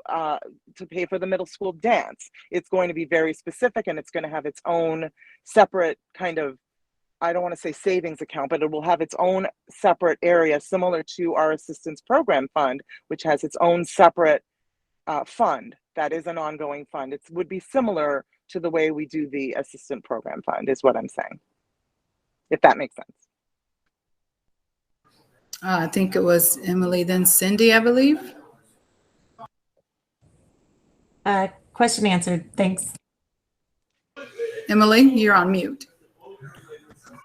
Right. My question mirrored Kate's. Obviously, I fully support our diverse learning community. I was just curious, a little bit more about, you know, what we would do and when, and it's starting now. This is something we try and do a fundraiser this, you know, school year still, or this summer, as it relates to the 5th grade position for next year, or, you know, so it's just kind of, it seems like, or ongoing throughout next school year. And then, you know, when we do that fundraiser, would it be noted that that was for like our DL community versus just for the school, right? So like, yes, it would be noted that way, and it would be ongoing, and it would commence now. And the reason for that, I'm saying, is because of sort of what's been happening with 4th grade and potentially 5th grade for next year. You know, there is a concern about staffing issues and trying to make it into a 2-room, you know, have it be 2 classrooms instead. And so both Brittany and Gia have done a wonderful job kind of engaging with the community and some of their own people outside, even that are not even part of our Tubman community, but just outside, that would really like to contribute to help our school in this way. So yes, it would start immediately.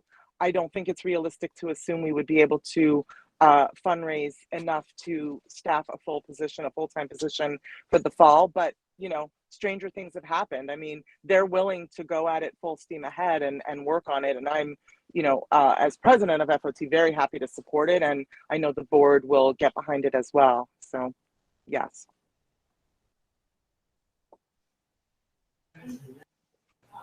Thank you. Any additional discussion? Any additional questions for Patty?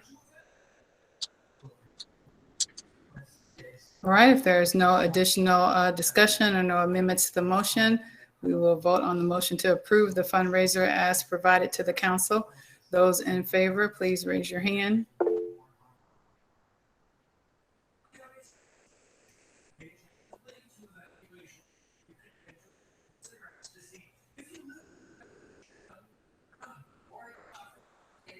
Okay, it appears to be unanimous.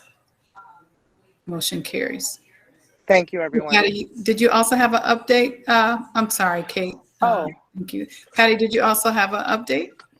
I did send you guys sort of the entire year's update. It's long.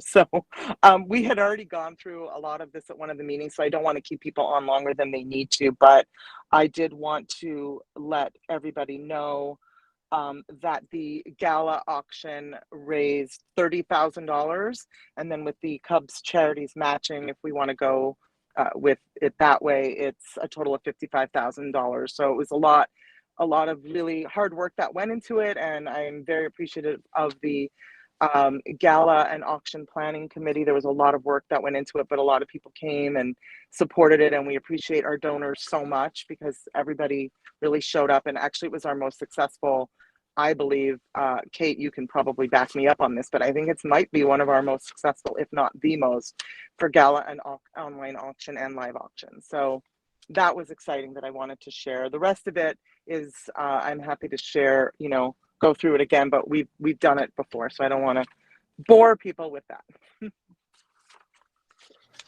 Thank you, Patty. Definitely not boring. It's much appreciated and very exciting, actually. And thank you and the whole board so much, and all the parent volunteers that continue to stay engaged and contribute their time and other resources to our school community. So thank you, thank you, thank you. Thank you. The next item on the agenda is public participation. Let's see, Mac and Kirsten, are those hands from voting, or did you have a comment or question? Okay, thank you. Mac, if you could please read the statement, and then, well, let me ask either Emily or Mac this: how many do we have signed up for public participation?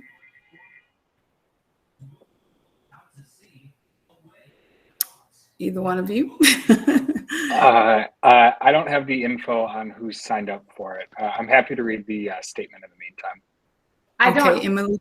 I don't either. I have the hosting rights from Mr. Hall, but he said that you or Ms. Gibson would have the public participation list.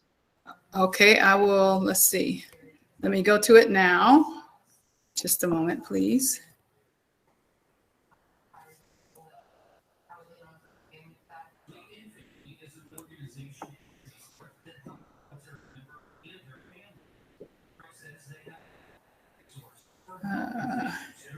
Bear with me.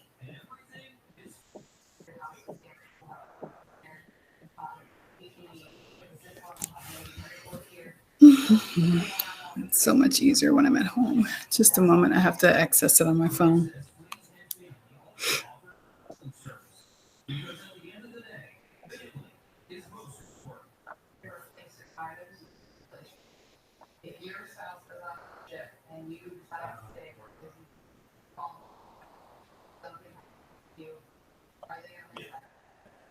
Okay, looks like we have 15 people signed up. Mac, if you would please read the statement, and then I will call the names of those who have signed up. Members of the public are welcome to make comments and ask questions, but must sign in to participate. The public is called upon to speak in the order they sign in. The public is kindly requested to limit their comments and questions to 3 minutes. Based on the comments or questions, the principal may address some concerns directly and, if necessary, create an action step for the LSC to follow up with the involved parties at a future date. While the LSC will do its best to address any comments or questions, when necessary, more time may be needed to adequately address a particular concern. When you're giving your answer, when you've got 10 seconds left, you'll hear me say 10 seconds, and then at the end, I'll say 10. Thank you, Mac. First person I have is Brittany Kersey.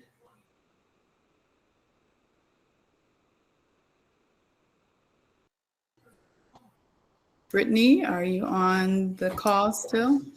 Yes, I am on the call. I'm just going to move to my front porch as my children just came home from baseball and will be very loud, I'm sure. Excuse me for that.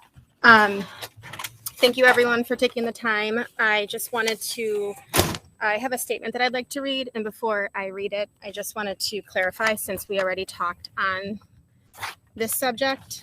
And excuse me for reading from my notes. I want to clarify, since there was a conversation already on the subject, I do feel inclined to share my personal narrative to hopefully hone in on the conversation. I know in no way that I want to speak to the specific occurrence about mandation and reporting. I think I just made up a word, mandated reporting, but rather share my thoughts on the subjects as a whole. I also apologize if I get emotional, as this is a very personal part of my narrative. Dear Tubman community, thank you for allowing me to speak. What I have to say is quite personal and to the point. Please know that I'm sharing my experiences. As a reminder to all, this includes, but is not limited to, administrators, educators, mentors, clinicians, parents, coaches, volunteers, etc. The protection of our children is so incredibly important in all senses of the word. There is one source of protection that holds especially true for the Kersey family. On May 23rd, a school-wide newsletter went out informing our community that there was a report of misconduct within the Tubman community. I do not wish to remark again or diminish the relevancy or the level of misconduct on this matter, as it is a private matter. With that being said, when I received the notification, my stomach dropped and I began to sob immensely. This letter served as a trigger point for me. Again, I apologize. I feel the need to share my brother Ben's story. The information contains sensitive information for young listeners, so if they're in the room, please excuse them. While in the hands of a school community who were, quote, unquote, protecting my brother and all of his peers, Ben suffered years of sexual abuse while in the hands of his school community. Ben is now a 44-year-old man who still to this day suffers immense pain, therapy, and has dealt with addictive behaviors to numb his pain, has had several suicide attempts throughout the course of his life. During my brother's sophomore year of high school, a teacher, who also happened to be a coach, began abusing him. 2 people had reported their suspicions prior to the events taking place, one of which was a key witness in the abuser's attempt to, quote, groom Ben.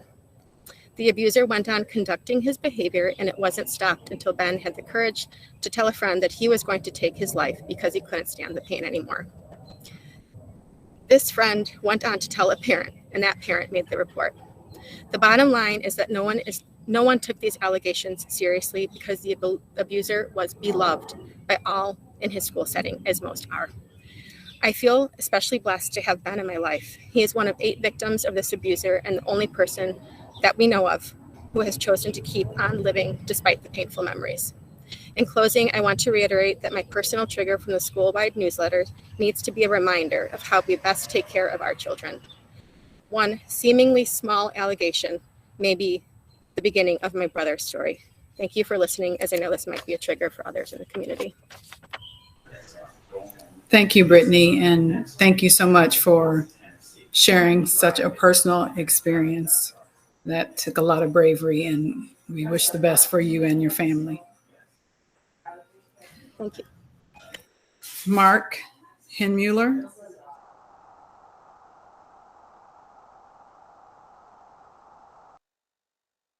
Mark, are you on the line?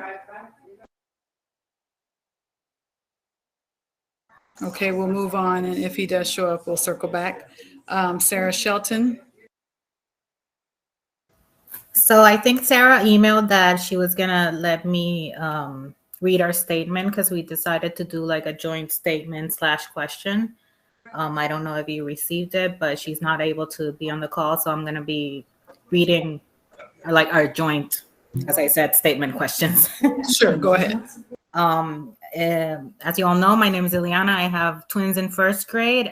Sarah is has a kindergarten student at Tubman. Both Sarah and I are going to be joining the LSC in the upcoming school year. We basically rounded it up to 2 questions. We want to know, given what happened last week, what approaches to mediation have been used to address the grievances described by faculty in the last LSC meeting? What details can be provided regarding how these concerns have been escalated? And what action steps and timelines to resolution were established as a result? Is mediating support being provided by CTU and CPS? We both understand that turnover in education is happening all over the country and that many teachers are making significant life changes as they transition out of education, they're moving, etc. Our concern as parents and as 2 people that are deeply committed to the Tubman community is that we are in fact doing all we can to repair and protect the health of relationships, and that we remain focused on the common reason we are all here, which is to nurture the growth of our Tubman's amazing students. Our second question would be, what kind of written policy can be provided to Tubman families about the protocols we can expect to see enacted when a mandated reporter has flagged unsafe conduct? Principal Gibson talked a little bit about this, but we want to, for the record, know that it's a question we both have. Consistency in communication between everyone, from students to lunch staff, after-hour caregivers, and up to admin, is essential to creating a safe environment, and it would be reassuring to know what the procedures are so that we are all aware and therefore all accountable moving forward. It is deeply critical that we are aligned when it comes to safety. Additionally, can you please share, Principal Gibson or any other person, if there are existing protocols and measures that have been layered in since the devastating loss in Uvalde? Thank you. Thank you, Ileana. Sarah Youngblood Ochoa. Yes, hi. I've had an opportunity to speak with a few of you already, but I still wanted to express my feelings, so apologies to those of you who have already heard this.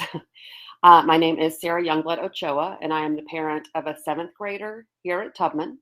We are fairly new to the Tubman community. My son began here in November of his 6th grade year, and despite the pandemic and being remote, he immediately felt welcomed and found a community within the school. We've been so happy with this school. The teachers, the diversity and inclusion, how welcoming it has felt, the support staff and administration. So to say I was shocked at last week's emergency meeting would be an understatement. While I admittedly don't know the background of everything that was discussed last week, I can give you my perception as a newer member of this committee. It felt like a pile-on. A 3+ hour meeting with no real aim at solutions and just an attempt for a handful of people to repeatedly express their discontent. I was also very disturbed to witness decidedly different reactions to people's emotions. White women got upset and were told that this is a safe space. A woman of color got upset and was repeatedly reminded to watch her tone. I left that meeting feeling like I had had the wool pulled over my eyes with this school. We've got a new name and claim to want change and equality, but what I witnessed last week made me wonder if we only want change and equality as long as we're able to remain comfortable within it. I do not doubt that there are issues here at Tubman.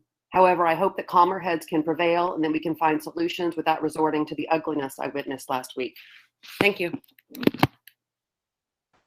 Thank you, Sarah. Patty.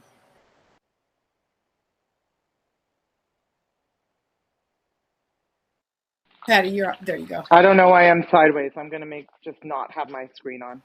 Sorry, I just walked into my house. So thank you.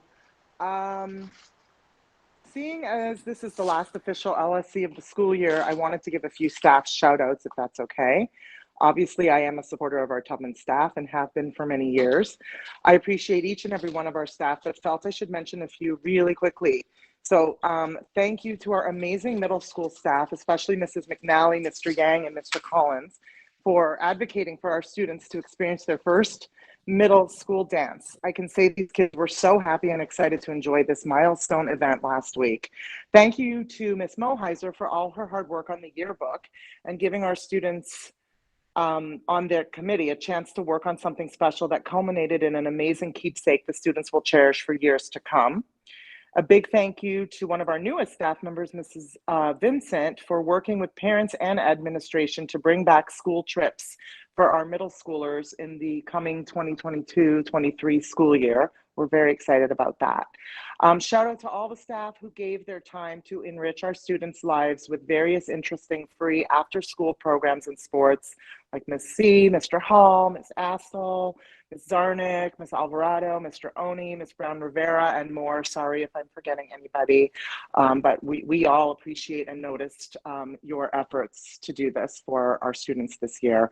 And lastly, from the FOT board, a massive thanks to all the staff who supported the auction by donating their time to a fun experience for our community members to bid on, whether for our online auction or live auction. Your generous donation of time raised thousands of dollars for our school, and we are so grateful to all of you for the continued support. Thank you.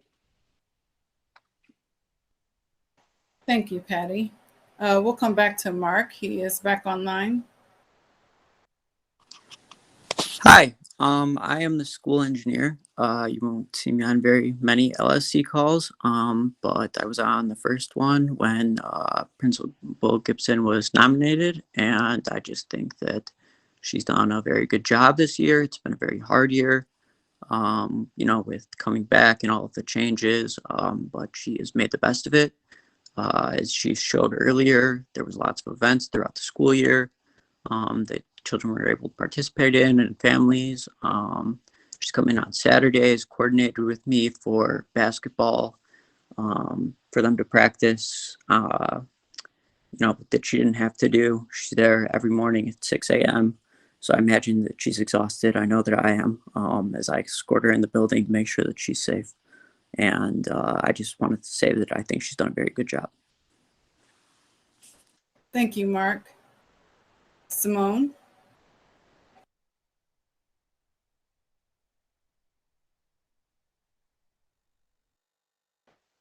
Simone, are you on? Okay, we'll come back to him if he does get back on the call. Dana Carmen. Hi. First, I just wanted to say I know that this is this particular group of LSC members' last meeting together. And so I just wanted to say thank you to the outgoing members for your hard work on behalf of our school. I know it's been a long year and it's been a lot of work, but I really appreciate it. And thank you to those continuing on for the next 2 years and to our newest members, Ileana and Sarah. I'm looking forward to continued progress.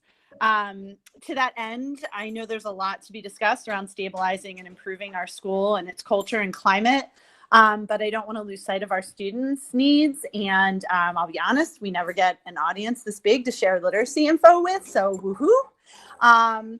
I wanted to update the LSC and community on the latest literacy information we've been learning from district administrators. I know a lot of times I do a straight ask, but I actually thought it would be more exciting to relay information. I did relay all this information last week to our PPLC, whose dedication to thoughtful decision making I greatly appreciate. Thanks for allowing the community to learn more about how our curriculum decisions are made, and I'd encourage parents to support these meetings and initiatives. I've been fortunate enough to have been able to attend a few meetings now of the CPS Dyslexia Committee, which Laura kindly scored me an invite to. It's led by Dr. Eric Bonner, who is the Executive Director of Instruction for the Office of Diverse Learners Supports and Services. Recently, in conjunction with the CPS Office of Literacy, the committee defined structured literacy for the purposes of strongly recommending the following: Skyline Foundational Literacy Curriculum for K through 2, which I believe is Amplify, or Wilson Foundations for K through 3 as Tier 1 and Tier 2 instruction, along with the Wilson Reading System as a Tier 3 intervention.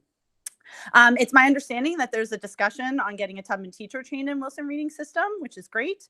As most of you know, the units of study by Lucy Calkins has been widely studied and determined to be an ineffective curriculum for teaching reading, even for students that do not struggle. Calkins herself acknowledged its massive shortcomings, but hasn't put forth any meaningful change, which is why the district is not recommending its use going forward. Per our last PPLC meeting, the staff will be undertaking the same thoughtful process used to evaluate the math curriculum with evaluating these new district recommended literacy curriculums to determine what would be the best fit for our students. So that's great.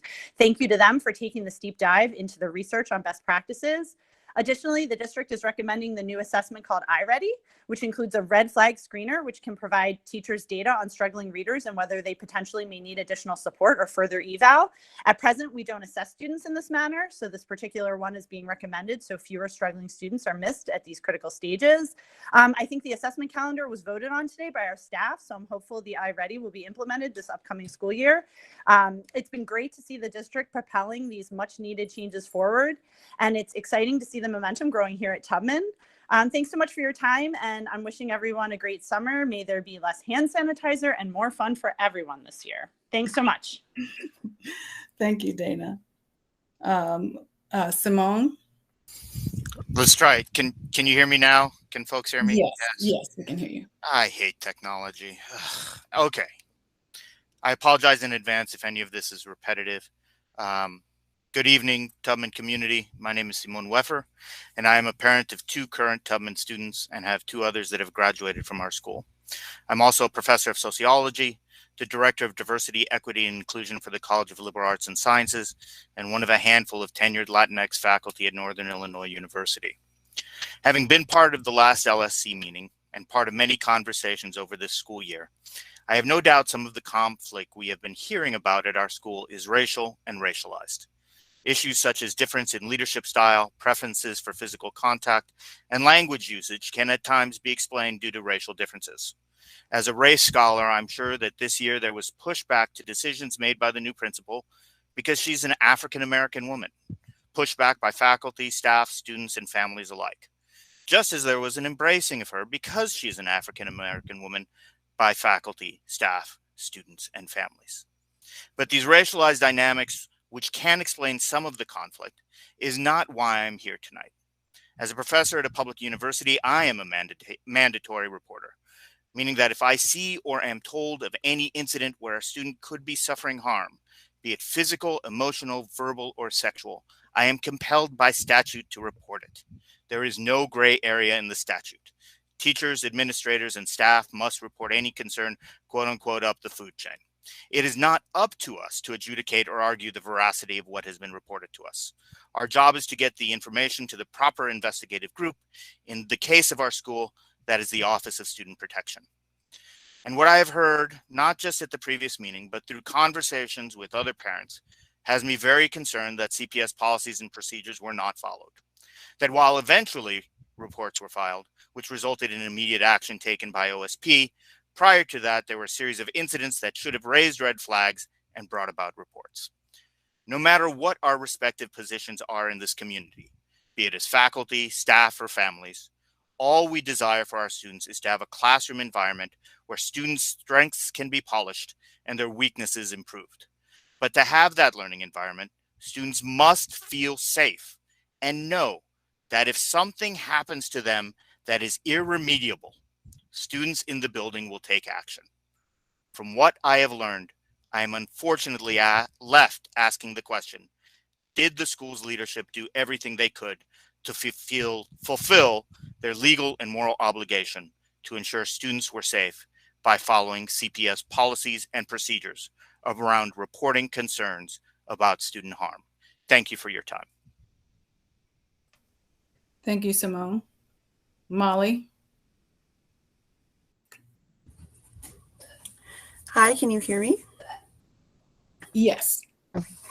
Hi, everyone, and thank you to all of this public participants who have gone before me. I think some very good questions were raised, some excellent comments, and certainly some very really hard to hear stories. But I'm so happy that we can be here as an audience and can be here as a community to hear these things. I think the first thing that I just wanted to talk about tonight is trust. And the unfortunate brokenness in trust that is happening to our community. Not knowing where we are going forward with everything, I think that we need to identify ways in which we as a parent community, as a teaching community, and as an administration, again, the three of our communities can work together to rebuild that trust. Moving forward, I don't feel like the meeting from last week can just be ignored. And I think that we need to continue to have hard and difficult conversations with each other to again, establish those communication channels, to establish that trust so that we can be the best educational foundation. That being said, I do have some lighter issues also to raise, or maybe potentially not lighter, but in any case, I know that one complaint of Tubman last year was during summer enrollment, there was not a way to contact our office, and many families ended up having their first interaction with our school being one of frustration because they weren't able to enroll easily. I just want to ensure that we have someone easily available who is able to accept their enrollments, that we have very clear communications on how that is to happen. And if it is limited, that we, again, have those families understand when and where and how they can enroll this summer. And then finally, I believe, Ms. Gibson, you had indicated, and correct me if I'm wrong, that you will be inviting parents to be a part of the hiring committee potentially. And I would love to raise my hand as a parent of current third graders, going into a fourth grade year in which both classes will be combined into one class, and in which there is currently an opening for a teacher. I want to ensure that we are hiring someone who would be able to easily hit the ground running in terms of, not someone potentially right out of school. We need to have someone experienced. They will not have that second class, that second opportunity. And it also is, thank you, potentially a grade band in which many will be new next year as well. So thank you very much for your time. Thank you, Molly. Charlotte? Hi, can you all hear me? Yes. Just wanted to say thank you all so much to the LSC and administration for your time and dedication this year, and also around the special meeting last week. I appreciate the honesty and vulnerability of staff and families in detailing their experiences. I also appreciate Principal Gibson for listening and responding wherever it was possible. But any meeting is only as good as the actions that come out of it. So after so much talk, I'm just hoping to ask what comes next. How are we stemming the erosion of trust and reunifying our fractured community? At the foundation of the Tubman community are IB learner profile attributes. From a pre-K level, we ask our students to be reflective, inquisitive, open-minded communicators who are caring and principled. So I ask, how are we all applying these same principles to charting our future? We stand at a critical juncture, and now is the time for us all to have humility and for action. I'd also like to take a moment and thank members of the PPLC. I am seeking to learn more about the important work that is done by many groups and committees to support our school. It's been really interesting to hear the monthly reports. I've read all of the minutes online on the PPLC's work around our math curriculum. Their approach truly incorporated our guiding IB principles of being open-minded, inquirers in the exploration, reflective in surveying teachers for input, thinkers in the decision-making, and communicators in sharing the process and results. I look forward to seeing this process taken with our literacy curriculum, which is overdue for a fresh examination. As covered in a recent New York Times article, we're teaching our kids to read and write using a curriculum that has been widely found to be inferior. Back in 2000, the National Reading Panel, convened by Congress, did a comprehensive study and found that phonemic awareness and phonics are essential techniques to teach children to read, and scientific evidence has only grown in the many years since. So I look forward to this upcoming review. Thank you all. Thank you, Charlotte. Laura?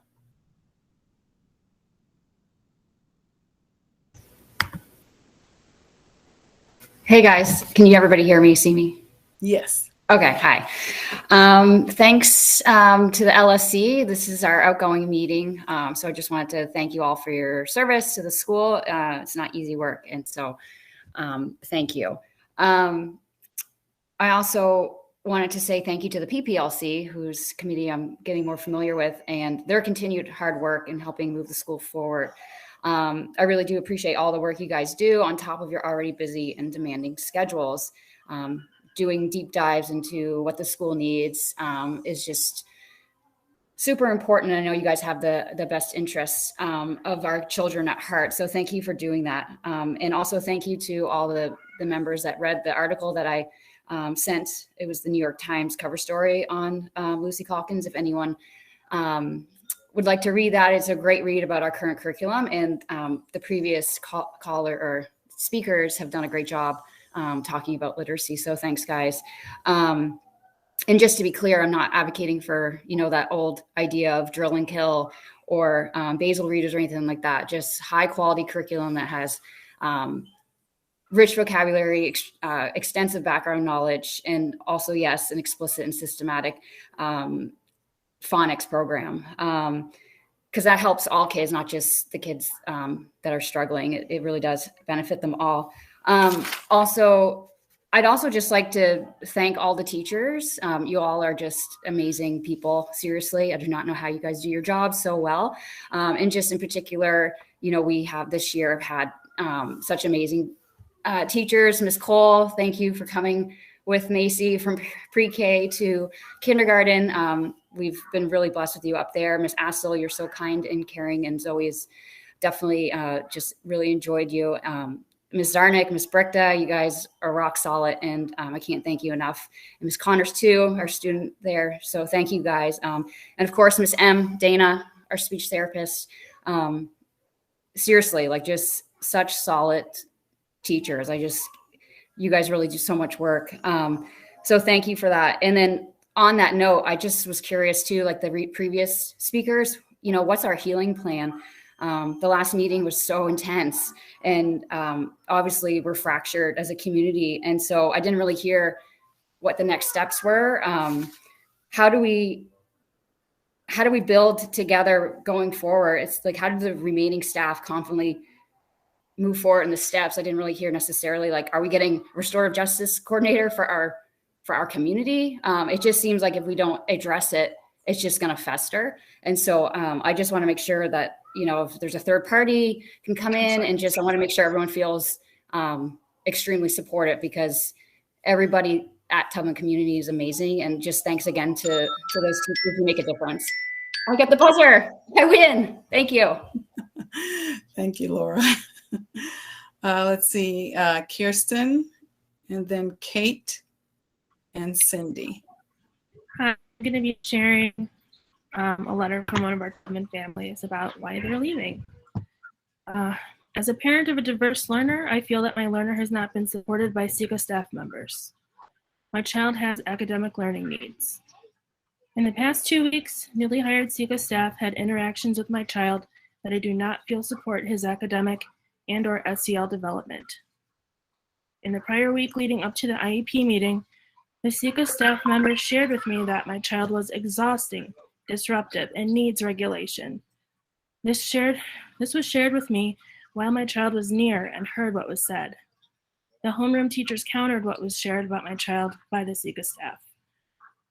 The experience with the SECA staff member has been the icing on the cake for my decision not to return to Tubman the next school year.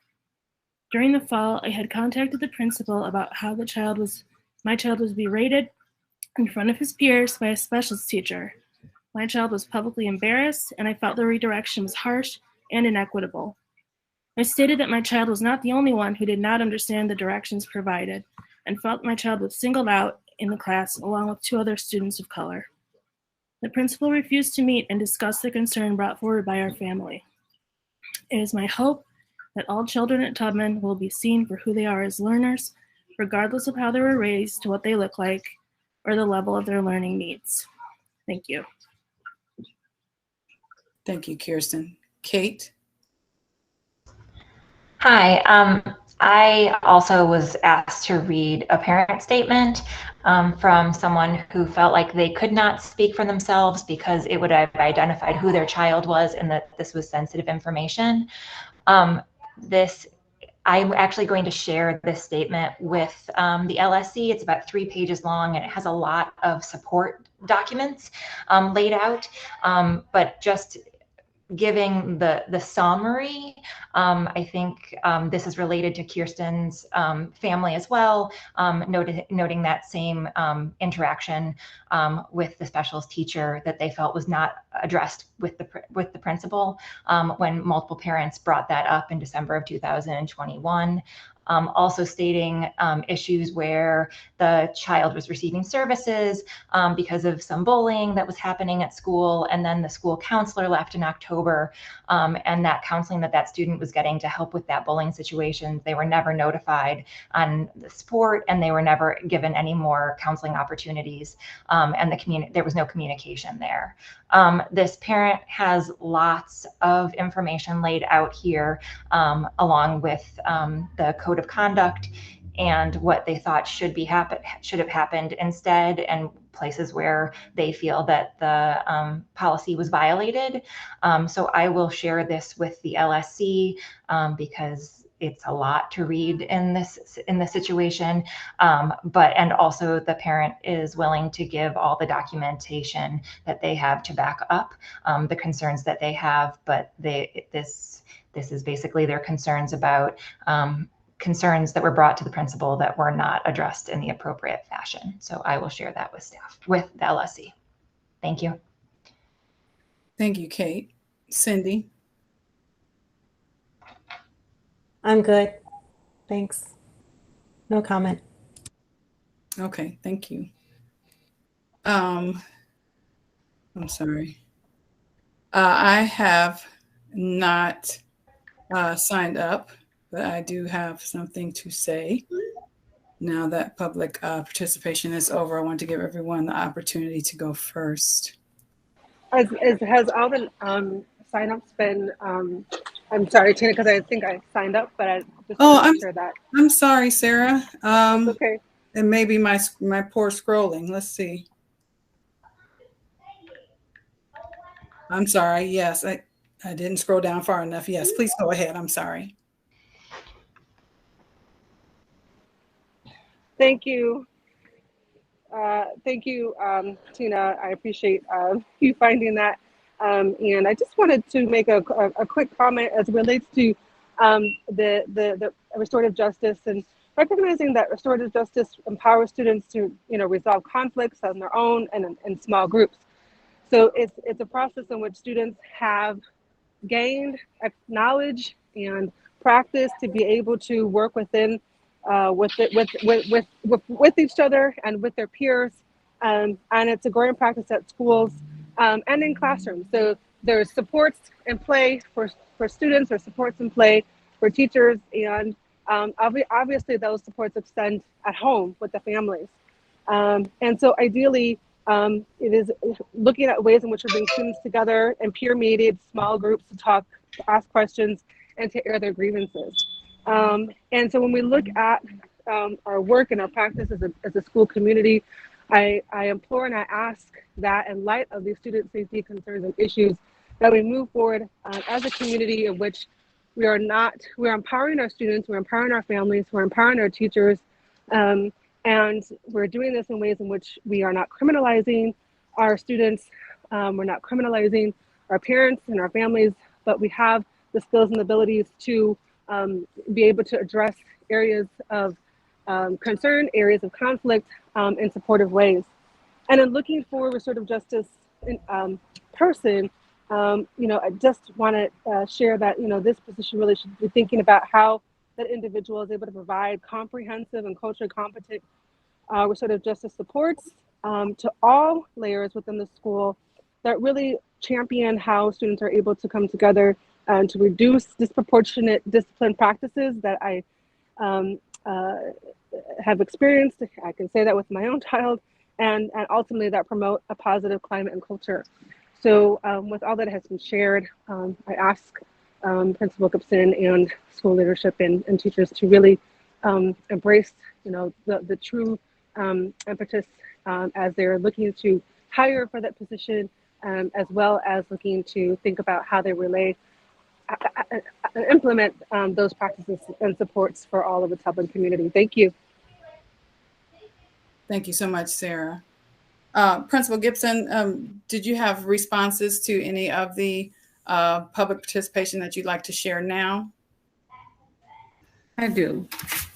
I would first like to say to Brittany, thank you so much for sharing such a personal experience with your brother Ben. Thank you for sharing that, and I will keep that story with me as we come up with ways to move our school forward. Thank you to everyone who spoke today. I am engaging in reflective practice. I'm taking notes. And I would just like to say, I want to welcome all of you to join me this Friday for principal conversation at 10 o'clock. We have to move it to 10 o'clock because of a meeting with the CEO at 9, where we can have a listening session and come up with actionable steps. I heard that safety, trust, and relationship. I heard that consistently. It's something that we need to work on to move forward. So thinking of actionable steps, as well as I have requested support from the network to get support just to help build school culture and climate here at Tubman. I thank you all for your feedback. It is not falling on deaf ears. And we're looking for ways to come up with actionable steps, as someone stated, to move our school forward. We truly are stronger together, and it's going to take administration, staff, and families working together to move us forward to be the Tubman that I know we have potential to be. Thank you. Thank you, Principal Gibson. As I said, I have something a statement I would like to read. And the statement is my personal statement.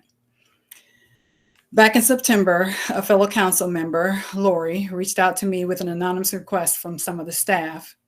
I do not know which staff member she was referring, but the statement was made that some staff had concern that the LSC did not know everything Principal Gibson was doing.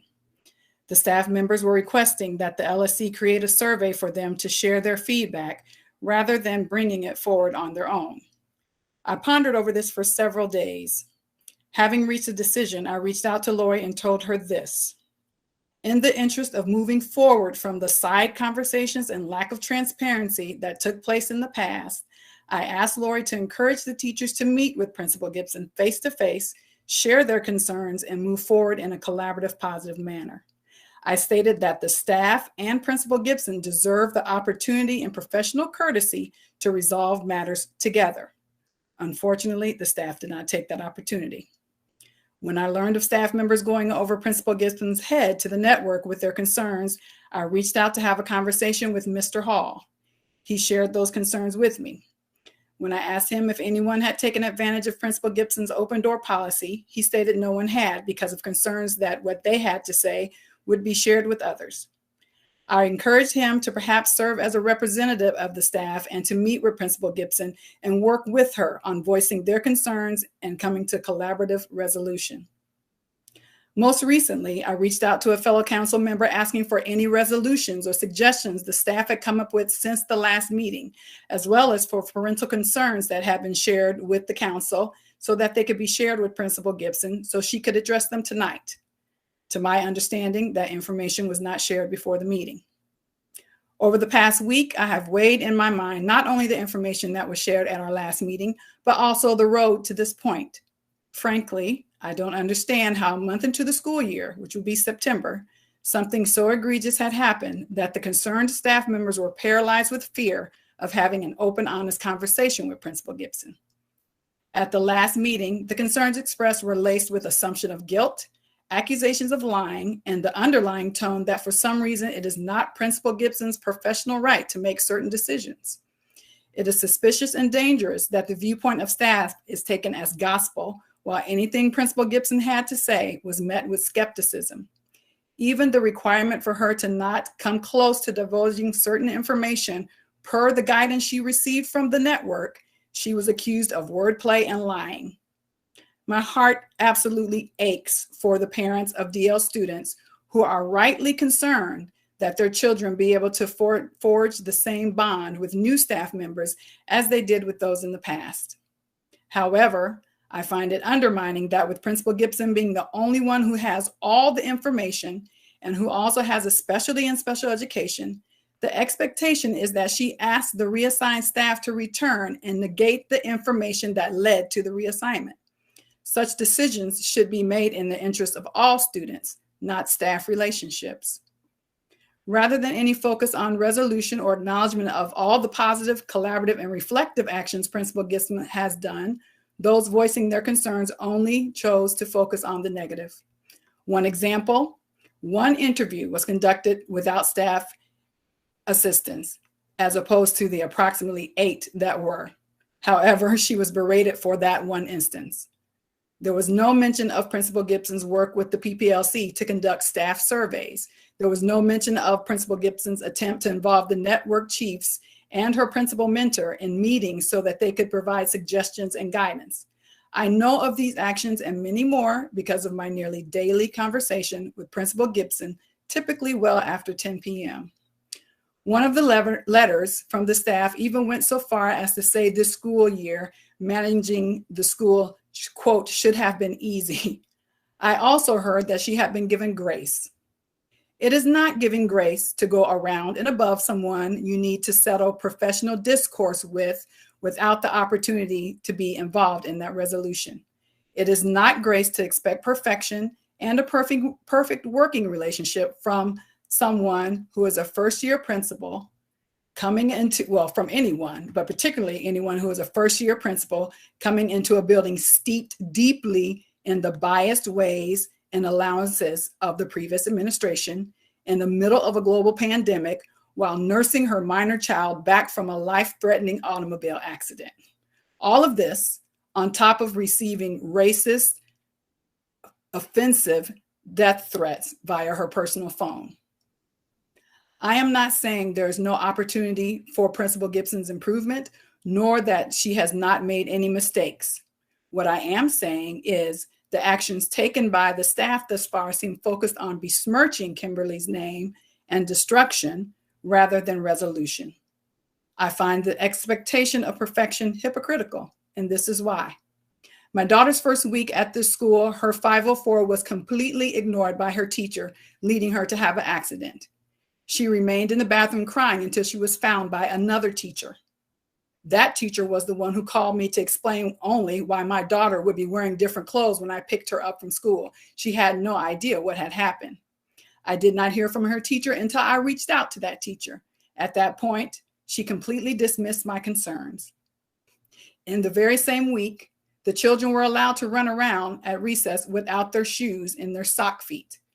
My child collided with another student and ended up with a black eye. I would not consider the actions of the staff at this school perfect during our first week at this school. Over the years, my child has come home and discussed with me the disrespectful ways some of the teachers addressed her friends.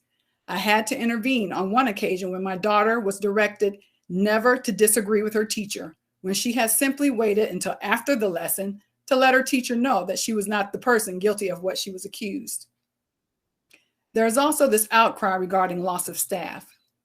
It seems forgotten that most of the staff was dismissive of the harm of having a racist scientist as our namesake. No one spoke up then. The school has been failing our Black and brown boys in math and reading for years. No one on the staff has been sounding the alarm on that. This school has a disproportionate punishment rate for Black and brown children, using our Black security officer as a warden for children that misbehave, placing them on display at his desk. Some of the same staff engaged in that harmful activity. Black and brown children are disciplined more harshly and at a higher rate than their white counterparts at this school. This has occurred at the school with some of the staff we currently have. I mention these things not because I'm expecting any sort of penalty or repercussion. I mention them to point out that no one is perfect. I mentioned them to point out that this school with the current staff have a lot of equity issues to address. I mention these things because we must remember that there is a lot of healing and improvements in equity in our practices that need to take place. You must remember that we are all a sum total of our experiences, and those experiences, good and bad, shape our perception, interpretation of things. Lastly, I say these things because I'm hopeful that those in the Tubman community, for the sake of our children, can fight the urge to revert to past practices that led absolutely nowhere but to a divided community and a school where only children and family needs of a particular small subset were met. Thanks for listening. The next thing on our agenda is action items and next steps. Cindy, do you have action items to read? Tina, yeah. Can we just open up? I mean, nobody.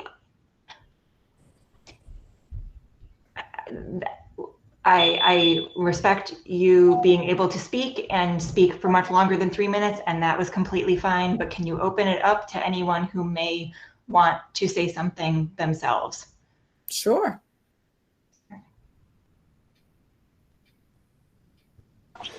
I'll just say, Tina, thank you for sharing what you have shared and recognizing the long history of inequity that has existed in the school and the practices of inequity that still permeate within our school. And so thinking about our school leadership and Principal Gibson, and also recognizing what she's walking into and the huge feat that she has dealt with, pressing upon the fact that there's a great call to what we need, and there's a great sense of urgency and a great sense of skill sets there. So there has to be an openness where there are gaps to partner and build relationship and trust to how we move forward. And so I know the work is huge. And with that said, and looking into our leadership with that, and recognizing where we are, it is paramount that there be a relationship built that's steeped in trust. And so that there's still work to be done there. It's the question is, is there the capacity to be able to do that work and to do that work and what we need? And so I hope that we continue to work in a vein of partnership, unpacking those hurts as we move forward, because it's very much needed for our school community as we move forward into not only the name change, but also the true, I would say, kind of changes that's needed from a systemic, pragmatic level within our school community. Thank you. Thank you, Sarah. I think Kirsten, Lori, then Kate. Hi, I just wanted to ask if the fact that she's been receiving death threats was common knowledge. I had no idea. A lot of people didn't, and that was per her choice.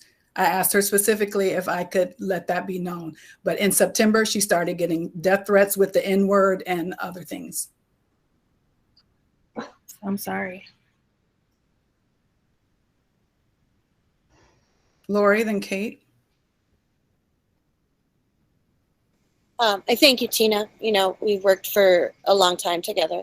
I didn't prepare a statement. I just want to add, just for clarity, when I contacted you from the teachers, it was November. So they had some time, but I'm not going to argue with what you said. I just want to say, because you put the dates in there. But I do want to call out to the community and really, really welcome people. I'm hearing things tonight that I haven't heard. And I really want to encourage people.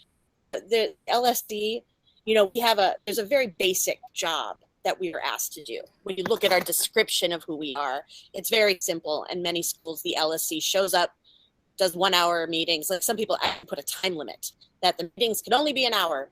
But our LSC really works hard. And some of us have joined all these committees because we want more voices, but we really need more voices. When for the first few months, the equity committee was Sarah, Tina, me, and Cindy. We need more representation on there. Tubman Inclusive Education supporters. I'm horrified by the statements that Kirsten and Kate read tonight.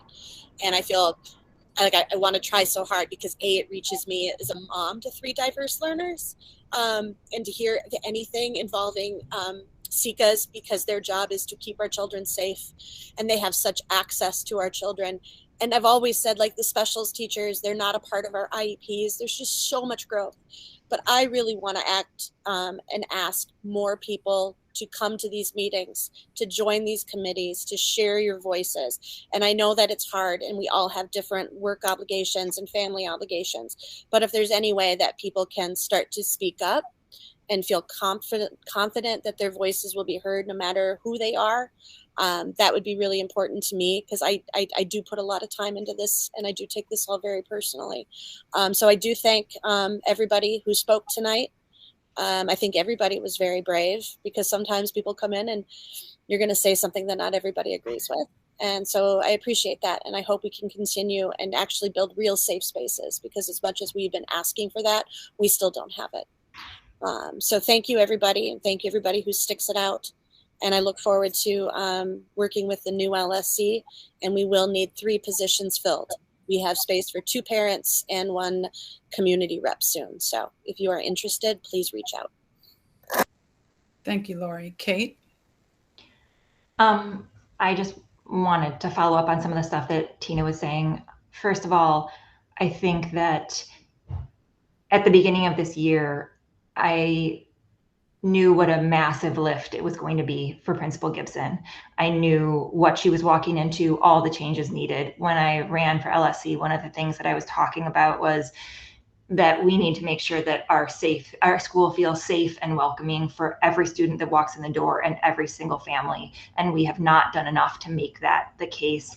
And with the discipline practices and with the gap that we have in achievement across all diverse learners and kids of color, all of that stuff were big things that we needed to be working on, along with, and a lot of that comes with the implicit bias and issues that are there. And that is why I knew that Principal Gibson had a ton of work to do, because there was a lot of work to be done. I did not know the specifics of some of the things that Tita mentioned, and it's horrifying to me that that happened. I did not know the specifics. I'd heard whispers, but I didn't know anything that it had been that bad.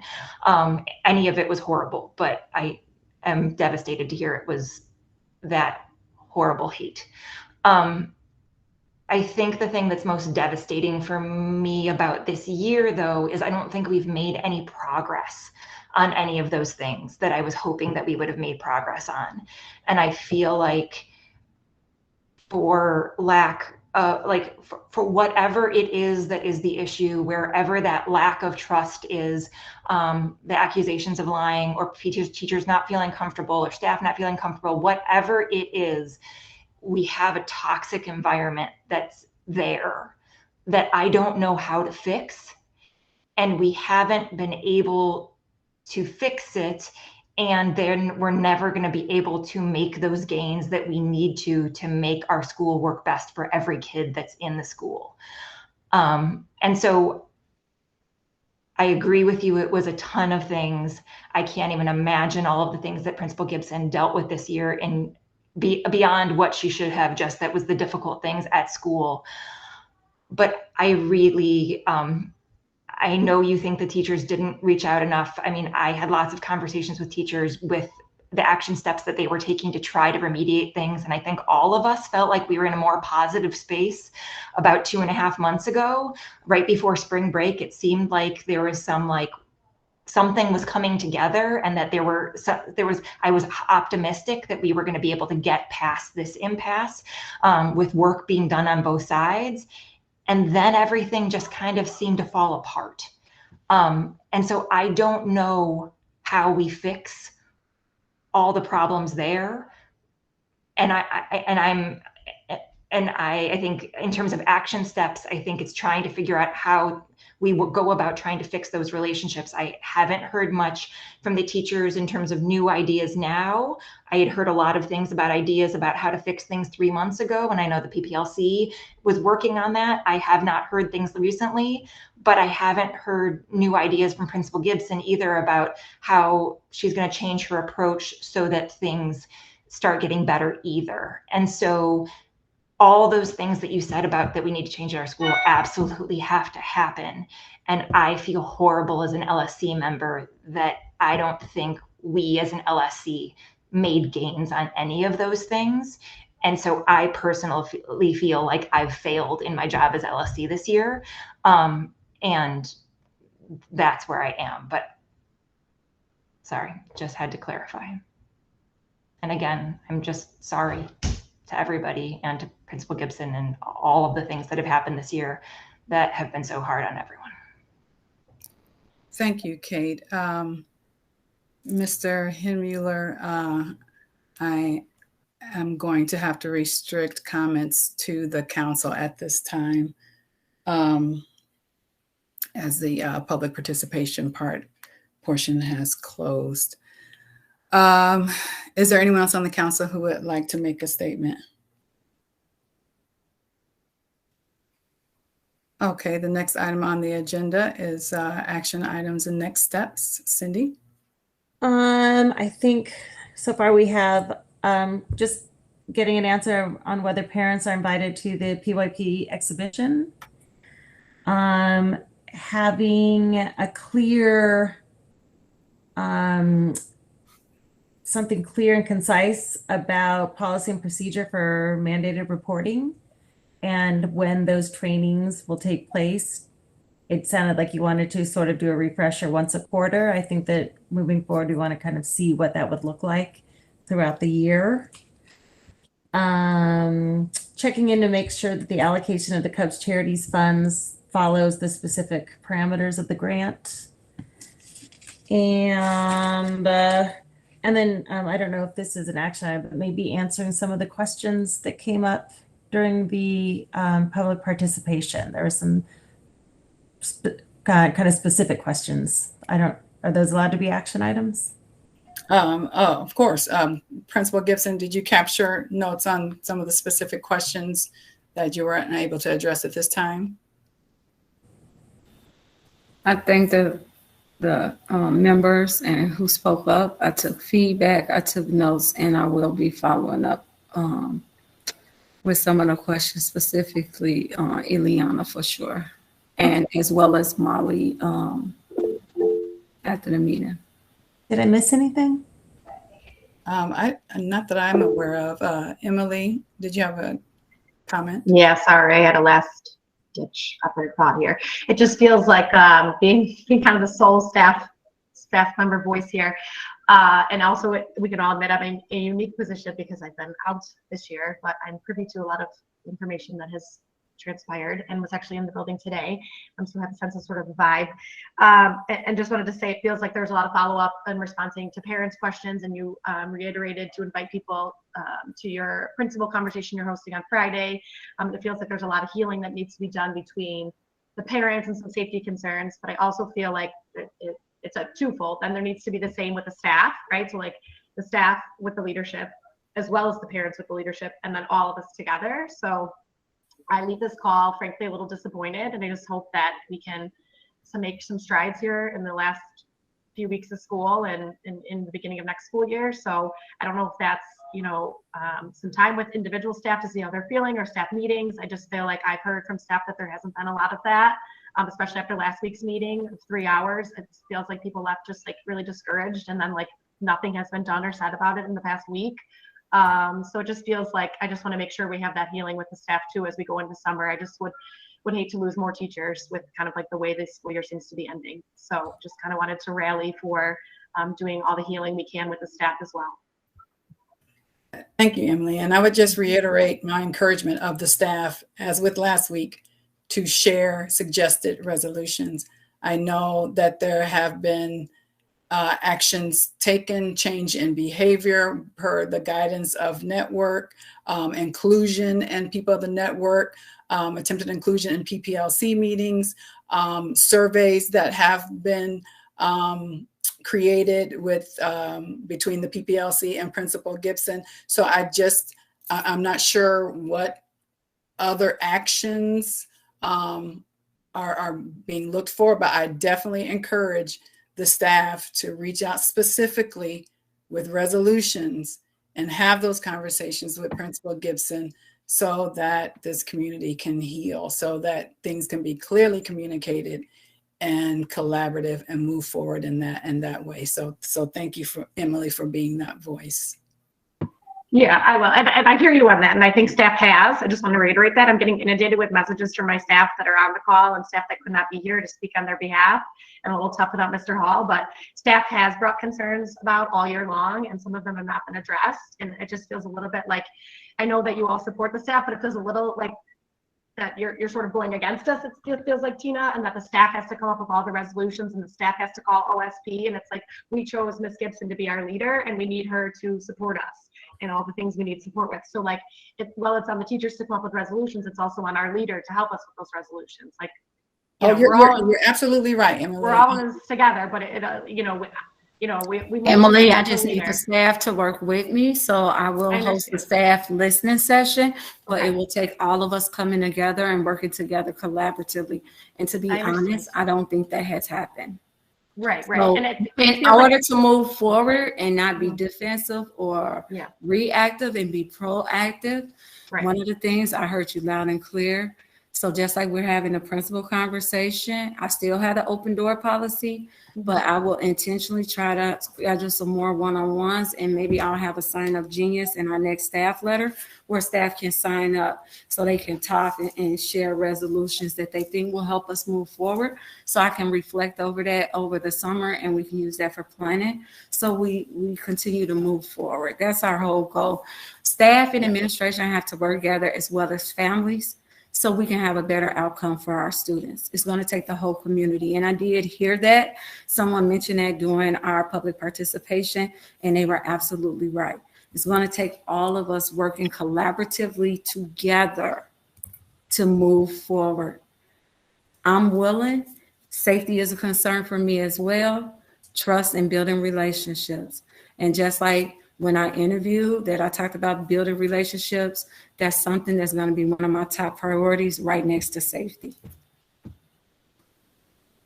Thank you, Principal. Is there anyone else who would like to comment? It's Lori. I just want to say there's so much work to be done, and I don't think any of us are qualified or able to do it alone. And that bringing in a third party to me seems extremely necessary. CPS does have the Office of Social Emotional Learning. They have teams that can be assigned to our school if we ask them, and I've been asking for this for 4 years, that they could come in. I think that we all need that outside professional. We need a restorative practices person to come in and restore all of these relationships and to fix the harm, and for everybody who has done harm to it, to be able to accept that, and the people who have been harmed to be able to be heard. And I don't think that this believe it or not is no fault of yours, Principal Gibson. It's not, you can't fix this anymore, and the teachers cannot have an open door policy is not going to repair the harm that has been done. And if we want to do it, we need to bring in professionals and the professional work. And I believe that same work needs to be done with the parents, because we all know that there are voices who are not being heard. And as hard as we tried, they're not being represented. So we need outside support. We need professional support to make this happen, because a lot of harm was done before you. Years of harm was done before you, and we all know that. But a year of harm has been done this year. And if that's going to be done, it's going to take a lot of work. It's going to take a lot of emotional work. And we need somebody else to lead it. Thank you, Lori. Is there anyone else? Okay, I think we have captured action items and next steps. The next item on the agenda is the next meeting date, which will be the July organizational meeting for the new council. That meeting date is to be determined. Last item on the agenda is to adjourn. Is there a motion?